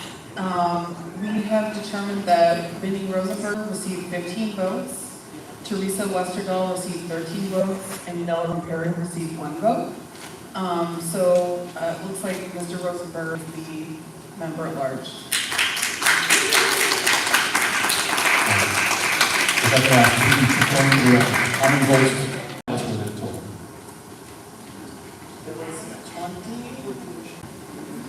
That's still wrong from my spreadsheet, you guys need to stay. So even if there was, I there know was one, one. I know one, and Joan is sort of one lot, but, that was really not right out here. And I've gone in mistake, but it's still not. One by one, though. Yeah, one by one, though. But it's still the one vote and it's the majority of the ballots that was cast, is that correct? Correct. All right, so we just want to make sure that's noted. One invalid ballot because somebody voted for 2 times. Okay, so one ballot, so one invalidated ballot. One invalidated ballot, somebody voted 3 times. Out of that, you got 15 and 20. So the total amount would be 15 and 20. Okay. All right, given the report of the nomination committee, thank you for doing this. At this time, we are declaring that the candidate that received the majority vote per the rules for bylaws is Rosenberger. Then Rosenberger will be seated as the second member at large for 2025. Congratulations. Okay. At this time, we're going to go to the chair's report. I'm going to try my best to be very brief and go into the voting manager's report. Okay. First of all, again, to all the board members, it's great to see you all again. I'm looking forward to a lot of great work over this year. I wanted to make sure that we set very quickly expectations with regards to the board. Board and committee attendance are required. So we are monitoring this. This is reported to the hall. And that is part of the evaluation that goes into whether you're going to continue with the board. So please, if you are coming, you are responsible for both of those. If there are issues in terms of you are not able to attend or there are family emergencies, please make sure you are communicating with the committee chair and with the district office so that we can make sure we can work with you to the best that we can as well. I also want to remind everyone, I want to thank everyone for, this is a very good meeting, and it happens because we're adhering to the rules of conduct. We're listening attentively, and we're responding respectfully, and enables us to have the kinds of conversations we want to have. So I thank you, and I just want to remind all board members and community members as well, if we continue in this vein, this is really going to help us productive and have a successful year. Again, I echo, part of that responsibility of being a board member is serving as an ambassador. So again, I ask that you approach in your networks, let them know that you're part of CV9, you know what we're doing, you're sharing information as well, and you're bringing information back into CV9 so that way we have an idea of what's going on. There were a number of comments with respect to the decisions we make, making sure that they're informed by the community. Part of the way we do that is making information is going out for outreach and bringing people back with us to these meetings. So inviting them to board meetings, inviting them to functions, inviting them to committee meetings. That's how we make sure we get outreach. So that way we can reach the kinds of decisions that we need to make for these weighty conversations that we're having. And then lastly, I just want to point out working with the district office with this as well, is that we do often receive requests for CV9 to table at events or to be present at events. It's an opportunity for us to be out there, to let people know that we exist, to give an idea of what we do. So part of what the district office is working on is actually creating a calendar where they'll let members know where these things are occurring, and wherever possible, we're asking for board members to show face, to say hi, let them know that you're a part of CV9, proud member of CV9, because we have a lot to be proud about here in this district. So that'll be developed, and we'll be doing outreach for that, and I would ask everybody, wherever you can, please just make sure that you're out there and letting them know that we exist. There was comments about the committee, so a couple of things very quickly. One of the things that we are experimenting with, that we are continuing to experiment with, is combining committees. So that started with the education and youth, education, library, and youth services, and they made a joint committee. We're continuing that this year. We are meeting jointly as a committee, but we've also added land use and housing. We're meeting jointly as a committee as well. So that way, because the conversations have been that there are there's an overlap between certain committees. Where there were conversations that were happening on one side that really quite had the perspective of the other. Originally, our approach to that is to try and say, listen, collaborate, have a third meeting if you need to, so that way you can kind of collaborate and share information. That's kind of difficult to ask people who already have full schedules to commit to third or fourth meetings during the month. But to make sure that these conversations are happening, we decided to try is have them in the room at the same time, because they'll definitely have perspective, color of a lot of the issues. So we're working with that. The chairs have been working jointly, and I want to thank those chairs for amazingly working together. And this is part of a bold experiment we're trying in terms of let's see if we can do something new and different and see how it works. So part of it is later on in the year we'll be able to have some evaluation conversations around what makes this work, whether we continue with what we're doing, if there are any other places that we can consolidate, if there are any new spaces perhaps that we should create committees as well. So these will be conversations. Looking forward to speaking with the chairs and committee members about how it's going and seeing what we're doing and how we can improve our function as a board. Next, so this is a question. So 962, 972 out of the press. So what had happened was the Department of City Planning had modified the proposal of the developer. So originally, and Susan, please correct me, I believe the zoning was for 9.6. They had asked for 9.8. Right, from 6A to 8. R8A. But city planning, I believe they approved an R7. Right, so there was a compromise that was struck between that, not exactly what we had asked for, but that was a compromise that was struck between DCP, ostensibly supposedly developers involved in there, city planning, and a number of other agencies. So that was approved yesterday. The development, and we're waiting for confirmation to hear if that happens, is that the developer has said that that is not sufficient for plans, they're not going to be able to get financing if it is approved at that level. So we're waiting to see what happens. The report was that they would withdraw that application. We're waiting to see if that actually happens or if there are other conversations that happen. So I don't be premature in saying that yes, it's done, or they're not coming back, or what they're doing, or there's other conversations after that. But with respect to that, I did want to say one, thank you to the committees for all the hard work they did with that, the thoughtfulness and for the community involvement, and to the board coming in and speaking to that. But I also want to make sure that we are very clear as well. In terms of process, there are issues that we still have. in terms of there were text amendments that were introduced after the board had made its decision, changes made to the proposals after the board and even the borough president had made certain decisions, and that patently is unfair. Because it's a bait and switch. You know, this is the simplest way to put that. Because that's not even an item you consider, but that's what's getting approved by this city planning and going to the council. Those kinds of conversations should be happening here, at this level. We should be having developers here, at this level, talking with the community about what we can support and what we're looking for. So those are conversations that we're going to continue to have in terms of how to influence these processes, and if there are other conversations we should have to make sure that these things don't happen. Because I take it as a disrespect to the board, to the hard work we do, and to the residents. I think especially we're the ones who live with the effects after these things happen. But again, I think the committee's all the work with that. And as we get this, we'll make sure that we're proceeding.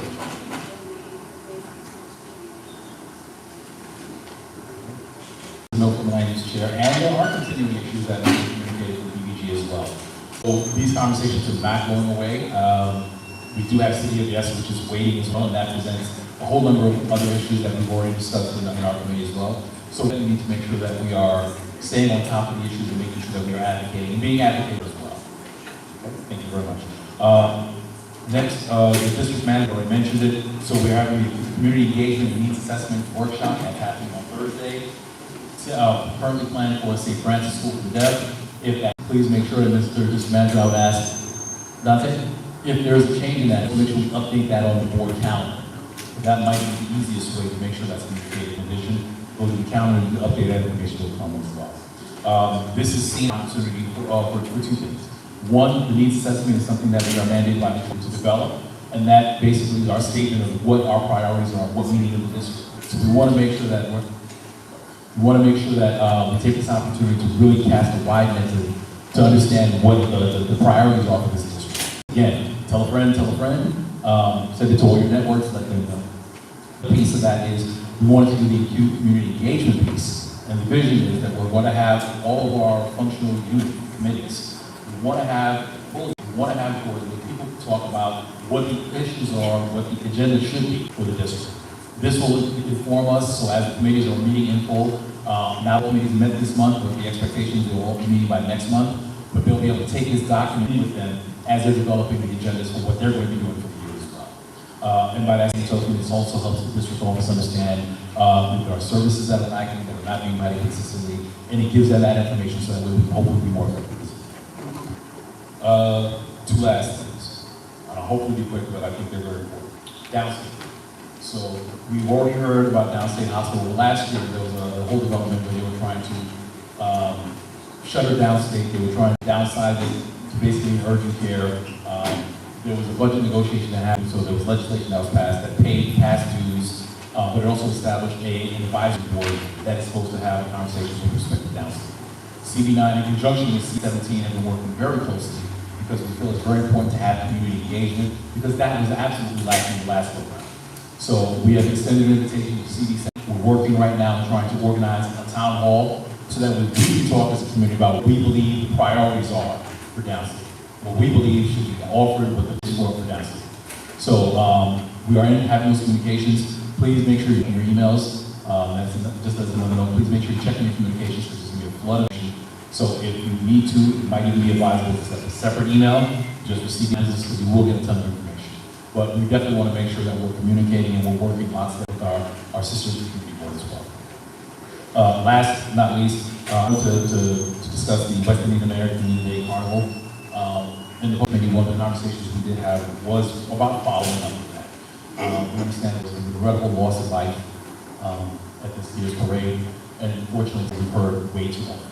So one of the things we wanted to do was be proactive in terms of getting information about what happened, what the issues were, what the crime statistics were, how did we do? I know that NYPD has been working very hard, along with the Carnival Association, to try and improve safety. We want to understand what changes were made. We want to be able to have a candid dialogue about what's working, what needs to improve, or where we can possibly improve it as well. We did have initial dialogue about, definitely while we support the parade, it does come with impacts to the community, like sometimes severe. Where we've had a number of reports of people who can't even get into their house. You're talking to the officer and your house is right there, you point to it. which we're not able to get across the street.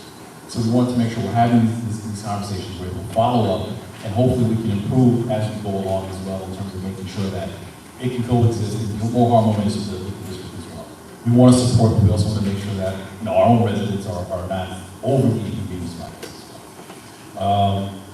Okay, that is all. I have all my items for informational purposes. I will take a couple of questions. Yes, Mr. Herbert. I just have a question with regards to I've heard everybody speak about the Bueller Committee and how it really should be representative of the entire CD9.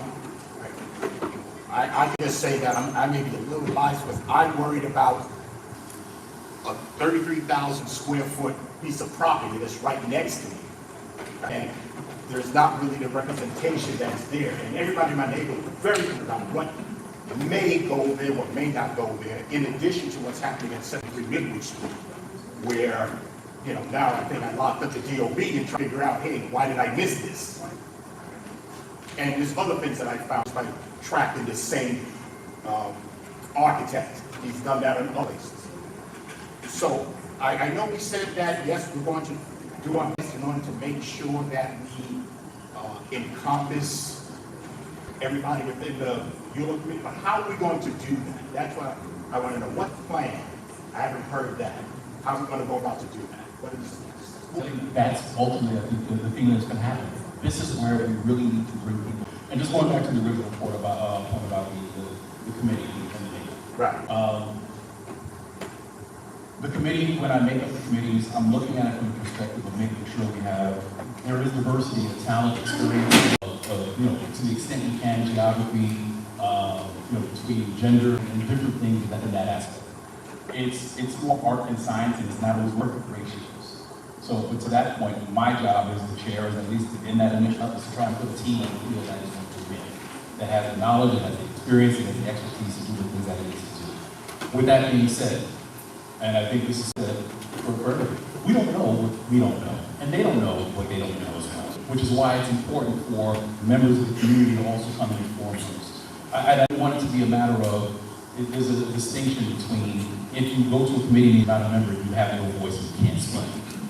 Quite the opposite. I think when we look at committees, it is really one of those things where people have an opportunity to come and speak their mind. And that's where we've come. I think if we look at the recommendations that have come out of a lot of those, I think that they're fair, they're balanced. I think they take into account commentary that happens on that ground level in the committees as well. And also, I think it's important to understand that as a board, I think we've done well. We've done very well. We've tackled some very hard questions. We've done some really amazing things. I think that I stand as a proud chair of Brooklyn Community Board 9. I would put us up against the city. I think we get it right. I don't want us to necessarily get caught up in the ratios, and even some of the allegations that have been made about the ratios are not quite accurate. But I don't want to get into that conversation where we're being counted and saying we have one of this and two of these. I think it's a matter of what we're doing as a team, what they're, and the kinds of comments we're having, because that's where we're going to get the results that we need to have. So since I'm process orientated, just real quick. Very quickly, we have to be more. Real quick. I think that, because I'm nervous, and I think that we motion on the floor just to confirm, right, that we do have that diverse makeup, right, throughout the Bueller process, throughout the committee, to make sure that everybody is represented, and that, especially East Flatbush, where I am, all right, definitely is represented, because there really isn't anybody there, and I'm scared. Now, you have just the final point that we have to move on. No problem. The reason why maybe it's not quite that, it's out of order, because the way that the committees are formed, two ways.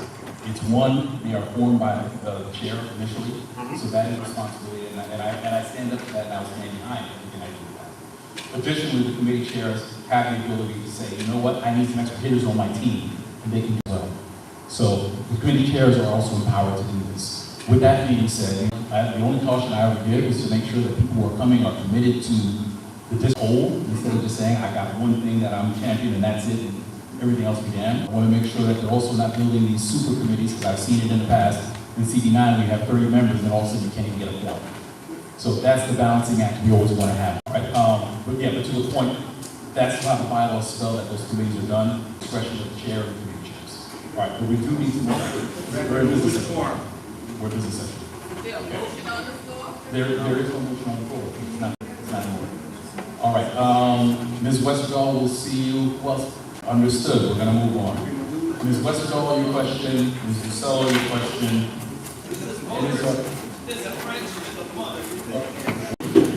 Order. Order. Order. Ms. Westerdahl, your question.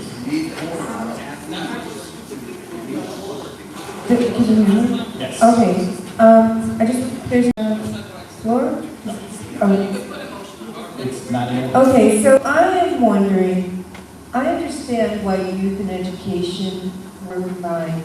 There was one of those committees was underattended, and it seemed a reasonable idea.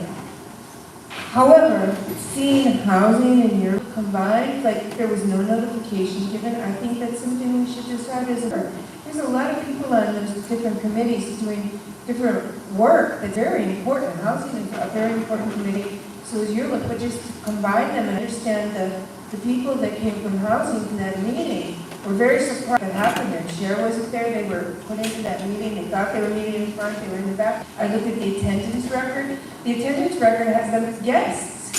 So was their attendance counted? They didn't get to vote, they didn't get to participate properly. So I don't think it's a good idea to combine those large committees into one committee. It's too confusing and there's so more to do on each of those committees. So I don't want to, I think it's wrong and I oppose it. I oppose this joining. I think they should be separate and do separate businesses because there's a lot of work to be done. Thank you very much. So I'd like to make a motion that we vote on that. We vote on whether those committees should be combined or not. If you put the motion on the floor, your motion is. My motion is. Hold on, actually, hold on. Let me follow. The motion is not necessary because they're not combined. They are merely meeting jointly. That is all they're doing. They're meeting jointly. They each have separate chairs and they create their agendas as well. Their agendas may be joint, but they are distinct committees. So actually, the motion is out of order because they're not doing this. Ms. Russello. Are we going to make this think that work and housing is one of the most important issues that this community board is facing? Why aren't we dedicating more time to hear and discuss proposals in the general board meeting? We take up so much time talking about SLA and we should be open past 2 a.m. We should be open past. Please speak into the microphone because for the record, people will listen. Great. Since youth housing is one of the major concerns of this community and this community, why aren't we dedicating more time to discuss proposals and actual resolutions within the board as a whole, especially if the concern is that the committee doesn't seem as diverse as the actual community. Instead, we eat up so much time discussing SLA and what business should go until 2 a.m., what business shouldn't. Why aren't we dedicating more time to learning and less time to SLA and little new things? Just very quickly, I take your point. But the point is, the agenda for the general board meeting is driven by what the committees come up with. So when the committees vote on something and they get ready for the question, it comes before the general board. So we're in September. They haven't had the opportunity to do that yet, but they are working on that, and those are the kinds we are going to be getting. And to be clear as well, just to make sure that we're all clear about the reason why the committees is because if we had to do this work over here, we'd be here 10 hours every month. So the point is, the committees do that work for us. They do the vetting for us. They say what's the best opinion, the best options, and then they come before the board so that way, hopefully, we don't have to do all that and get into the weeds at this meeting. But to your point, I expect that land use and housing are going to have recommendations, the same way transportation is going to, the same way health and social services is going to, and all the committees, in due time after we actually had an opportunity to look at the issues. Because we want to make sure that the case they bring to us is clear, and they'll tell us if voted up or voted down. Okay? All right, we do need to see it this time. But I will be available if there are further questions. Absolutely take those later on, offline, or you can always feel free to contact me with the district and we can have a conversation as well. All right, at this time, we are now going to move on to the voting items. Tonight we have 2 applications. First is the SLA application for Aggies Counter, 818 Franklin Avenue, Brooklyn, New York. The applicant came to the public safety meeting. They received an affirmative vote from the public safety meeting and the executive committee. They are here for they are being presented this evening. district's office has already done some preliminary due diligence. There were no adverse reports with respect to public safety and safety or fire. Okay, as this was actually moved by the executive committee the executive committee and the public committee, it is now on the floor before the board. All right. Is there any unreadiness? So the motion on the floor is for to adopt the application for Aggies County. Is there any unreadiness? Call for a second time. Is there any readiness? Any questions? Okay, hearing none. Is there any objection to common consent? I call for a second time. Is there any objection to adopting by common consent? Hearing none. Madam Secretary, please report the application is approved by CB9 by common consent. Okay, we are now going to go to the second item on the agenda. The voting session, the street co-naming. So the street co-naming for President Street between Brooklyn and New York Avenues to the Bonaventure Reading Way. We've had the presentation from the Transportation Chair already, approved by the Executive Committee, and the motion is now on the floor for the board to consider. Any unreadiness? Any questions? Call for a second time. Any unreadiness? Any questions from the board? Hearing none, we're going to call the question. Is there any objection to adoption by common consent? Call for a second time. Is there any objection to adoption by common consent? Hearing none, Madam Secretary, please report. The board approved the application. And please note that because I was involved in making the application, that I abstained. Well, recuse. Okay, please note the recusal by Rabbi Berger. Okay, yes, so noting the recusal, noting the recusal by Rabbi Berger. Madam Secretary, please note the application moved by CB9 by common consent. Okay, all right. We've already done item 9. The election results have been noted. We did have one quick announcement. Benny Rosenberg. Okay, very brief, so we can conclude. Hi, Benny Rosenberg, I'm on the board, I'm at large as well. I came across a presentation by the Coalition to Protect New York Kids, and as a parent, I'm on the grade, and I just wanted to bring to everybody's attention. This election, there's going to be 6 proposals. The first one, sorry. Can I talk about proposition?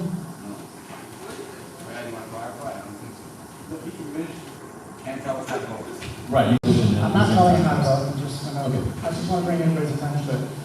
And this is a sounding name called the Equal Rights Amendment. It's supposed to amend the New York State Constitution. And I just want to show you, read off what currently is in the New York State Constitution and what the amendments are supposed to be and how they affect things going forward. So Article 1, Section 11 of the New York State Constitution is the anti-discrimination provision and reason follows.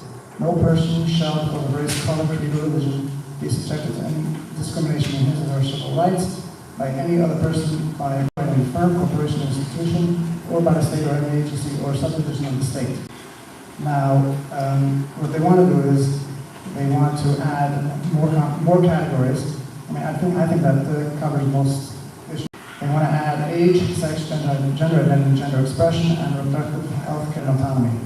And I just want to bring your attention to the age in that part of the amendment. There's no stipulation, meaning that it doesn't say how. So basically, the state wants to include in the Constitution that nobody can discriminate to any child, basically either under 18 or anything like that. That's why this organization actually thought it would be a good subtitle for this proposition called the Removal of Parental Rights Amendment. It's mostly they did a poll. Okay, if we can let it finish, this time, but let it finish the announcement. Anyway, the key takeaways is the New York State government could have more authority than parents in making medical and other important decisions for children. Should children under the age of 18 have the right to irreversible surgical and non-surgical transgender procedures without parental notice or approval?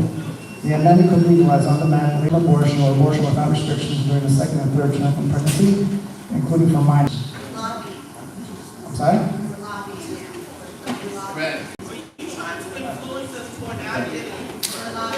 I I just pay attention to it. Mr. Rosenberg.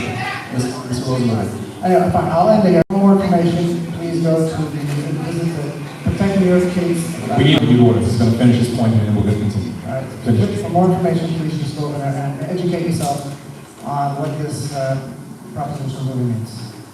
All right, thank you, Mr. Rosenberg. Okay, all right, so with that, is there any new business for the board to consider this time? Yes. Come forward. I'll be short.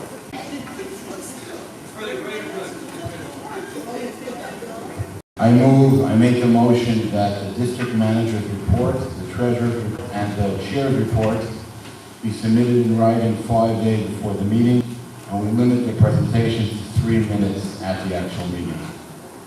Thank you. Okay, it's been moved and seconded, unreadiness. I just want to speak in support of this motion a second. Absolutely, you'll do that. Dante gave a great presentation tonight, but a lot of this in catch because it's so much information. Same thing with the chair, treasurer. If you give us information in advance, we can read it over, we can come to the board prepared, and we don't have to keep the board till 9:30, 10 o'clock.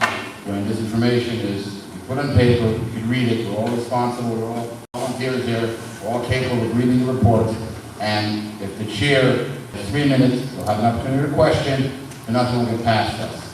But there's no reason why it's 9:30 at night, and we have 3 items in the agenda, this meeting should have been over days. Thank you. Thank you. I'm gonna add myself to the speak list. I'm going to give the microphone to the first vice chair.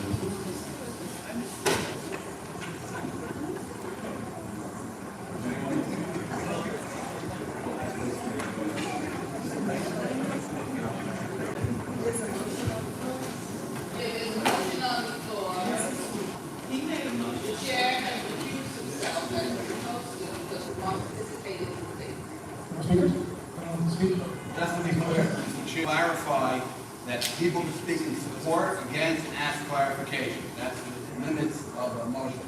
Shouldn't go off track. For or against this motion?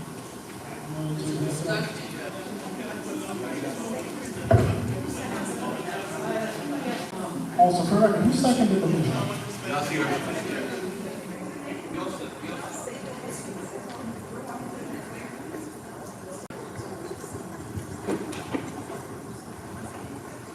I'd like to move to table the motion.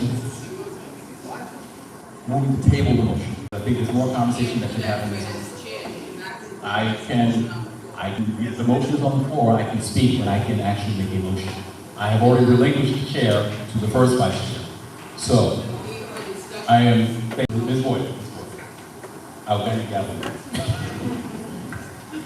So, I think it's appropriate. Well, hold on. Is there, I am moving, I made a motion to table.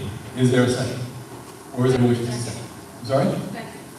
Second. Okay, by Mrs. Smith. Melissa, that you? Okay, yeah, Melissa Smith. Thank you.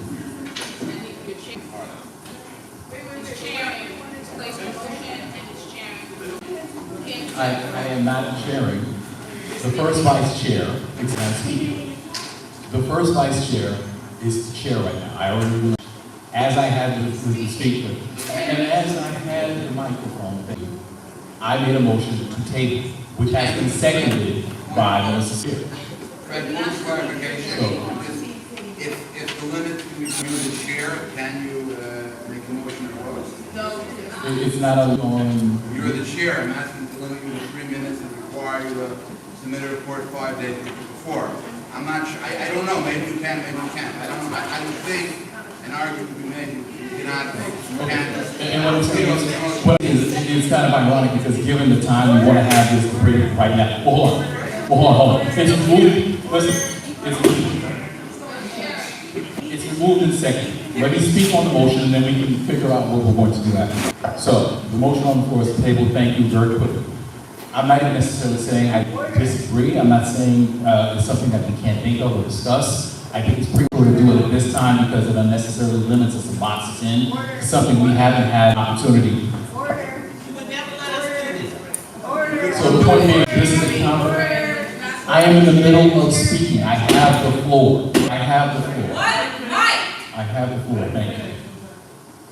So the reason why I'm speaking to the motion at this time is because I think it gives us an opportunity to explore this a little bit. I don't think it's appropriate for us to lock ourselves. It gives us a little bit of time to see if there's an adjustment that can be made if this is even really necessary. So I'm saying is, give it 20 days, next month, comes back to the table and we figure out exactly the way we go, or if there's anything else we need to do. Thank you. Can we make a motion to make the next month a trial period to see what it would be like for you guys to write out statements? There's a motion on the floor. And you make motion. No, isn't the first motion? No, you did not. The chair should not make motions. No, I'm just asking for clarification. The first motion, I think they called the board. It was seconded, but we didn't get to actually vote if we approved or not. So then, are we still able to vote on that, or was there another motion that was made before? Typically, motions are voted on first. So we'd be voting on the motion from Chair Baptiste first, and then voting on the original motion. And as a second note, chairs can actually make motions. It's not their function. Not the primary role, but they can actually make motions. I will. I have the Robert's Rules of Order on my phone like this.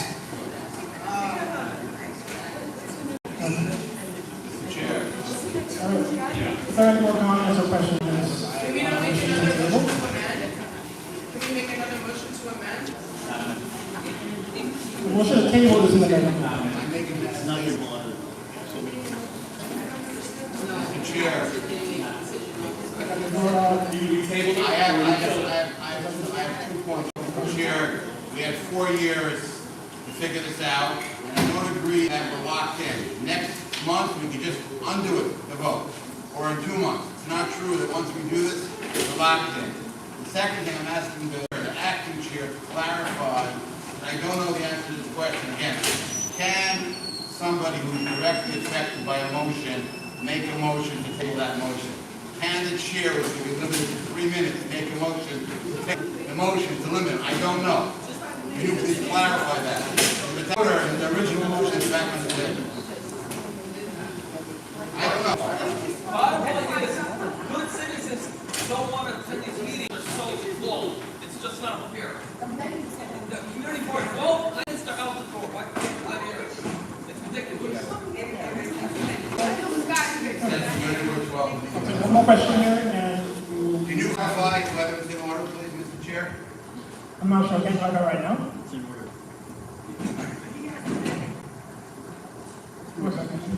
Chair cannot make a motion on a motion that's not effective. That's how the convention.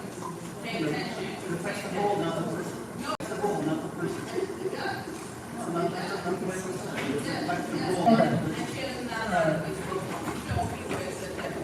now, the resolution stands. We're going to vote on the motion to table. I'm going to vote on something the chair can't clarify the order. Either you make the determinations in order, or we can't vote on it. Okay. It's all right. It is in order right now. We're going to vote on the motion to table. It is in order, that's it. Yes. And at this point, you are going to call the question. Just a quick point of order. So if we support Rabbi Behrman's proposal, then we should vote against the motion to table. Is that That is correct? correct, yes.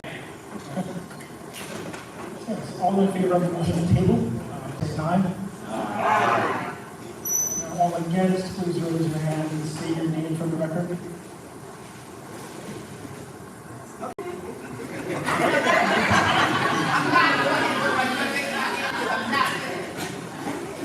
If you're against the motion to table, and you'd like the original motion to be voted on right now, raise your hand and state your name for the record. Essentially, if you would like them to find out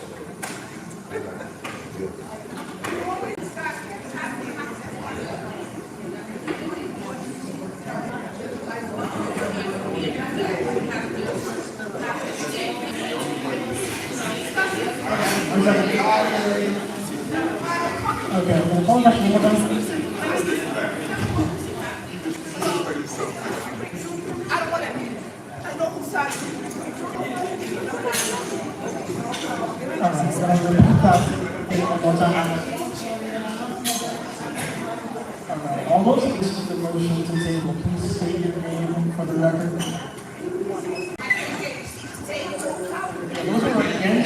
Those are against the motion.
Okay.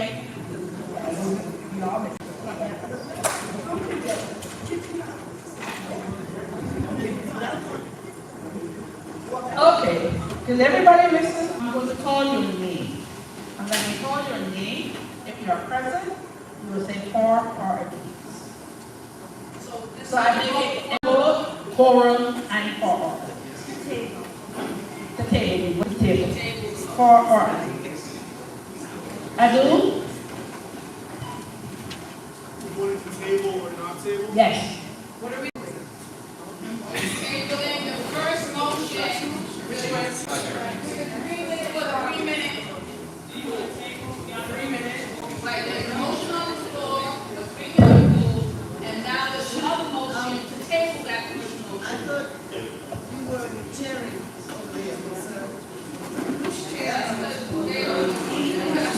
Excuse me, one person, Miss Elisa, give me a minute, honey. Yes. Okay, so I'll explain. I'm going to call your name, and we are voting amendment. You have to do that first. Yes, that's the amendment. You should listen that you were doing the amendment.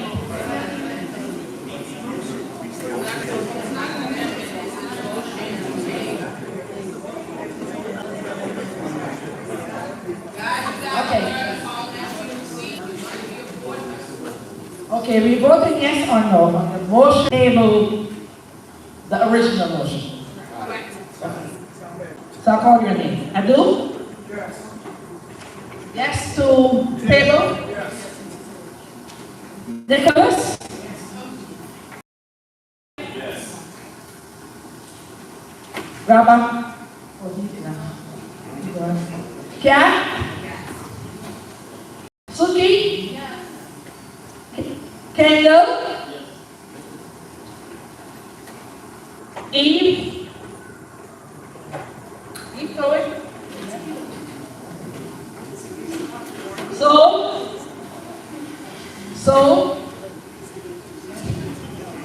Sorry, I'm distracted. Yeah, I'm distracted.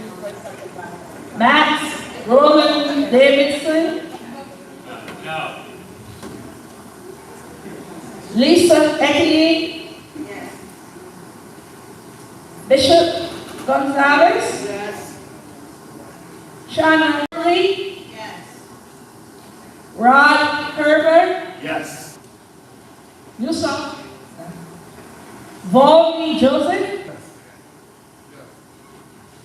Augustine Blackwell?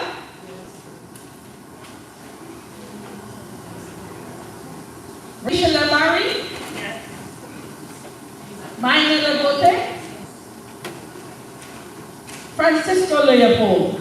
Yes. Courtney Lazelle? Courtney? Okay. Leslie?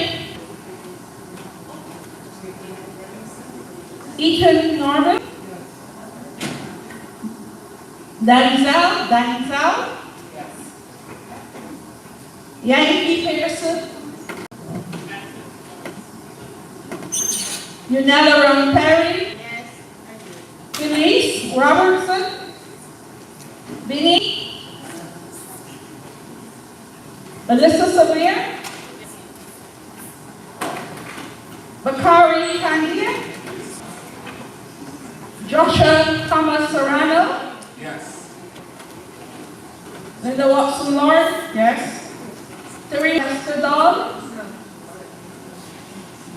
Lorianne Woolsey? Lorianne Woolsey?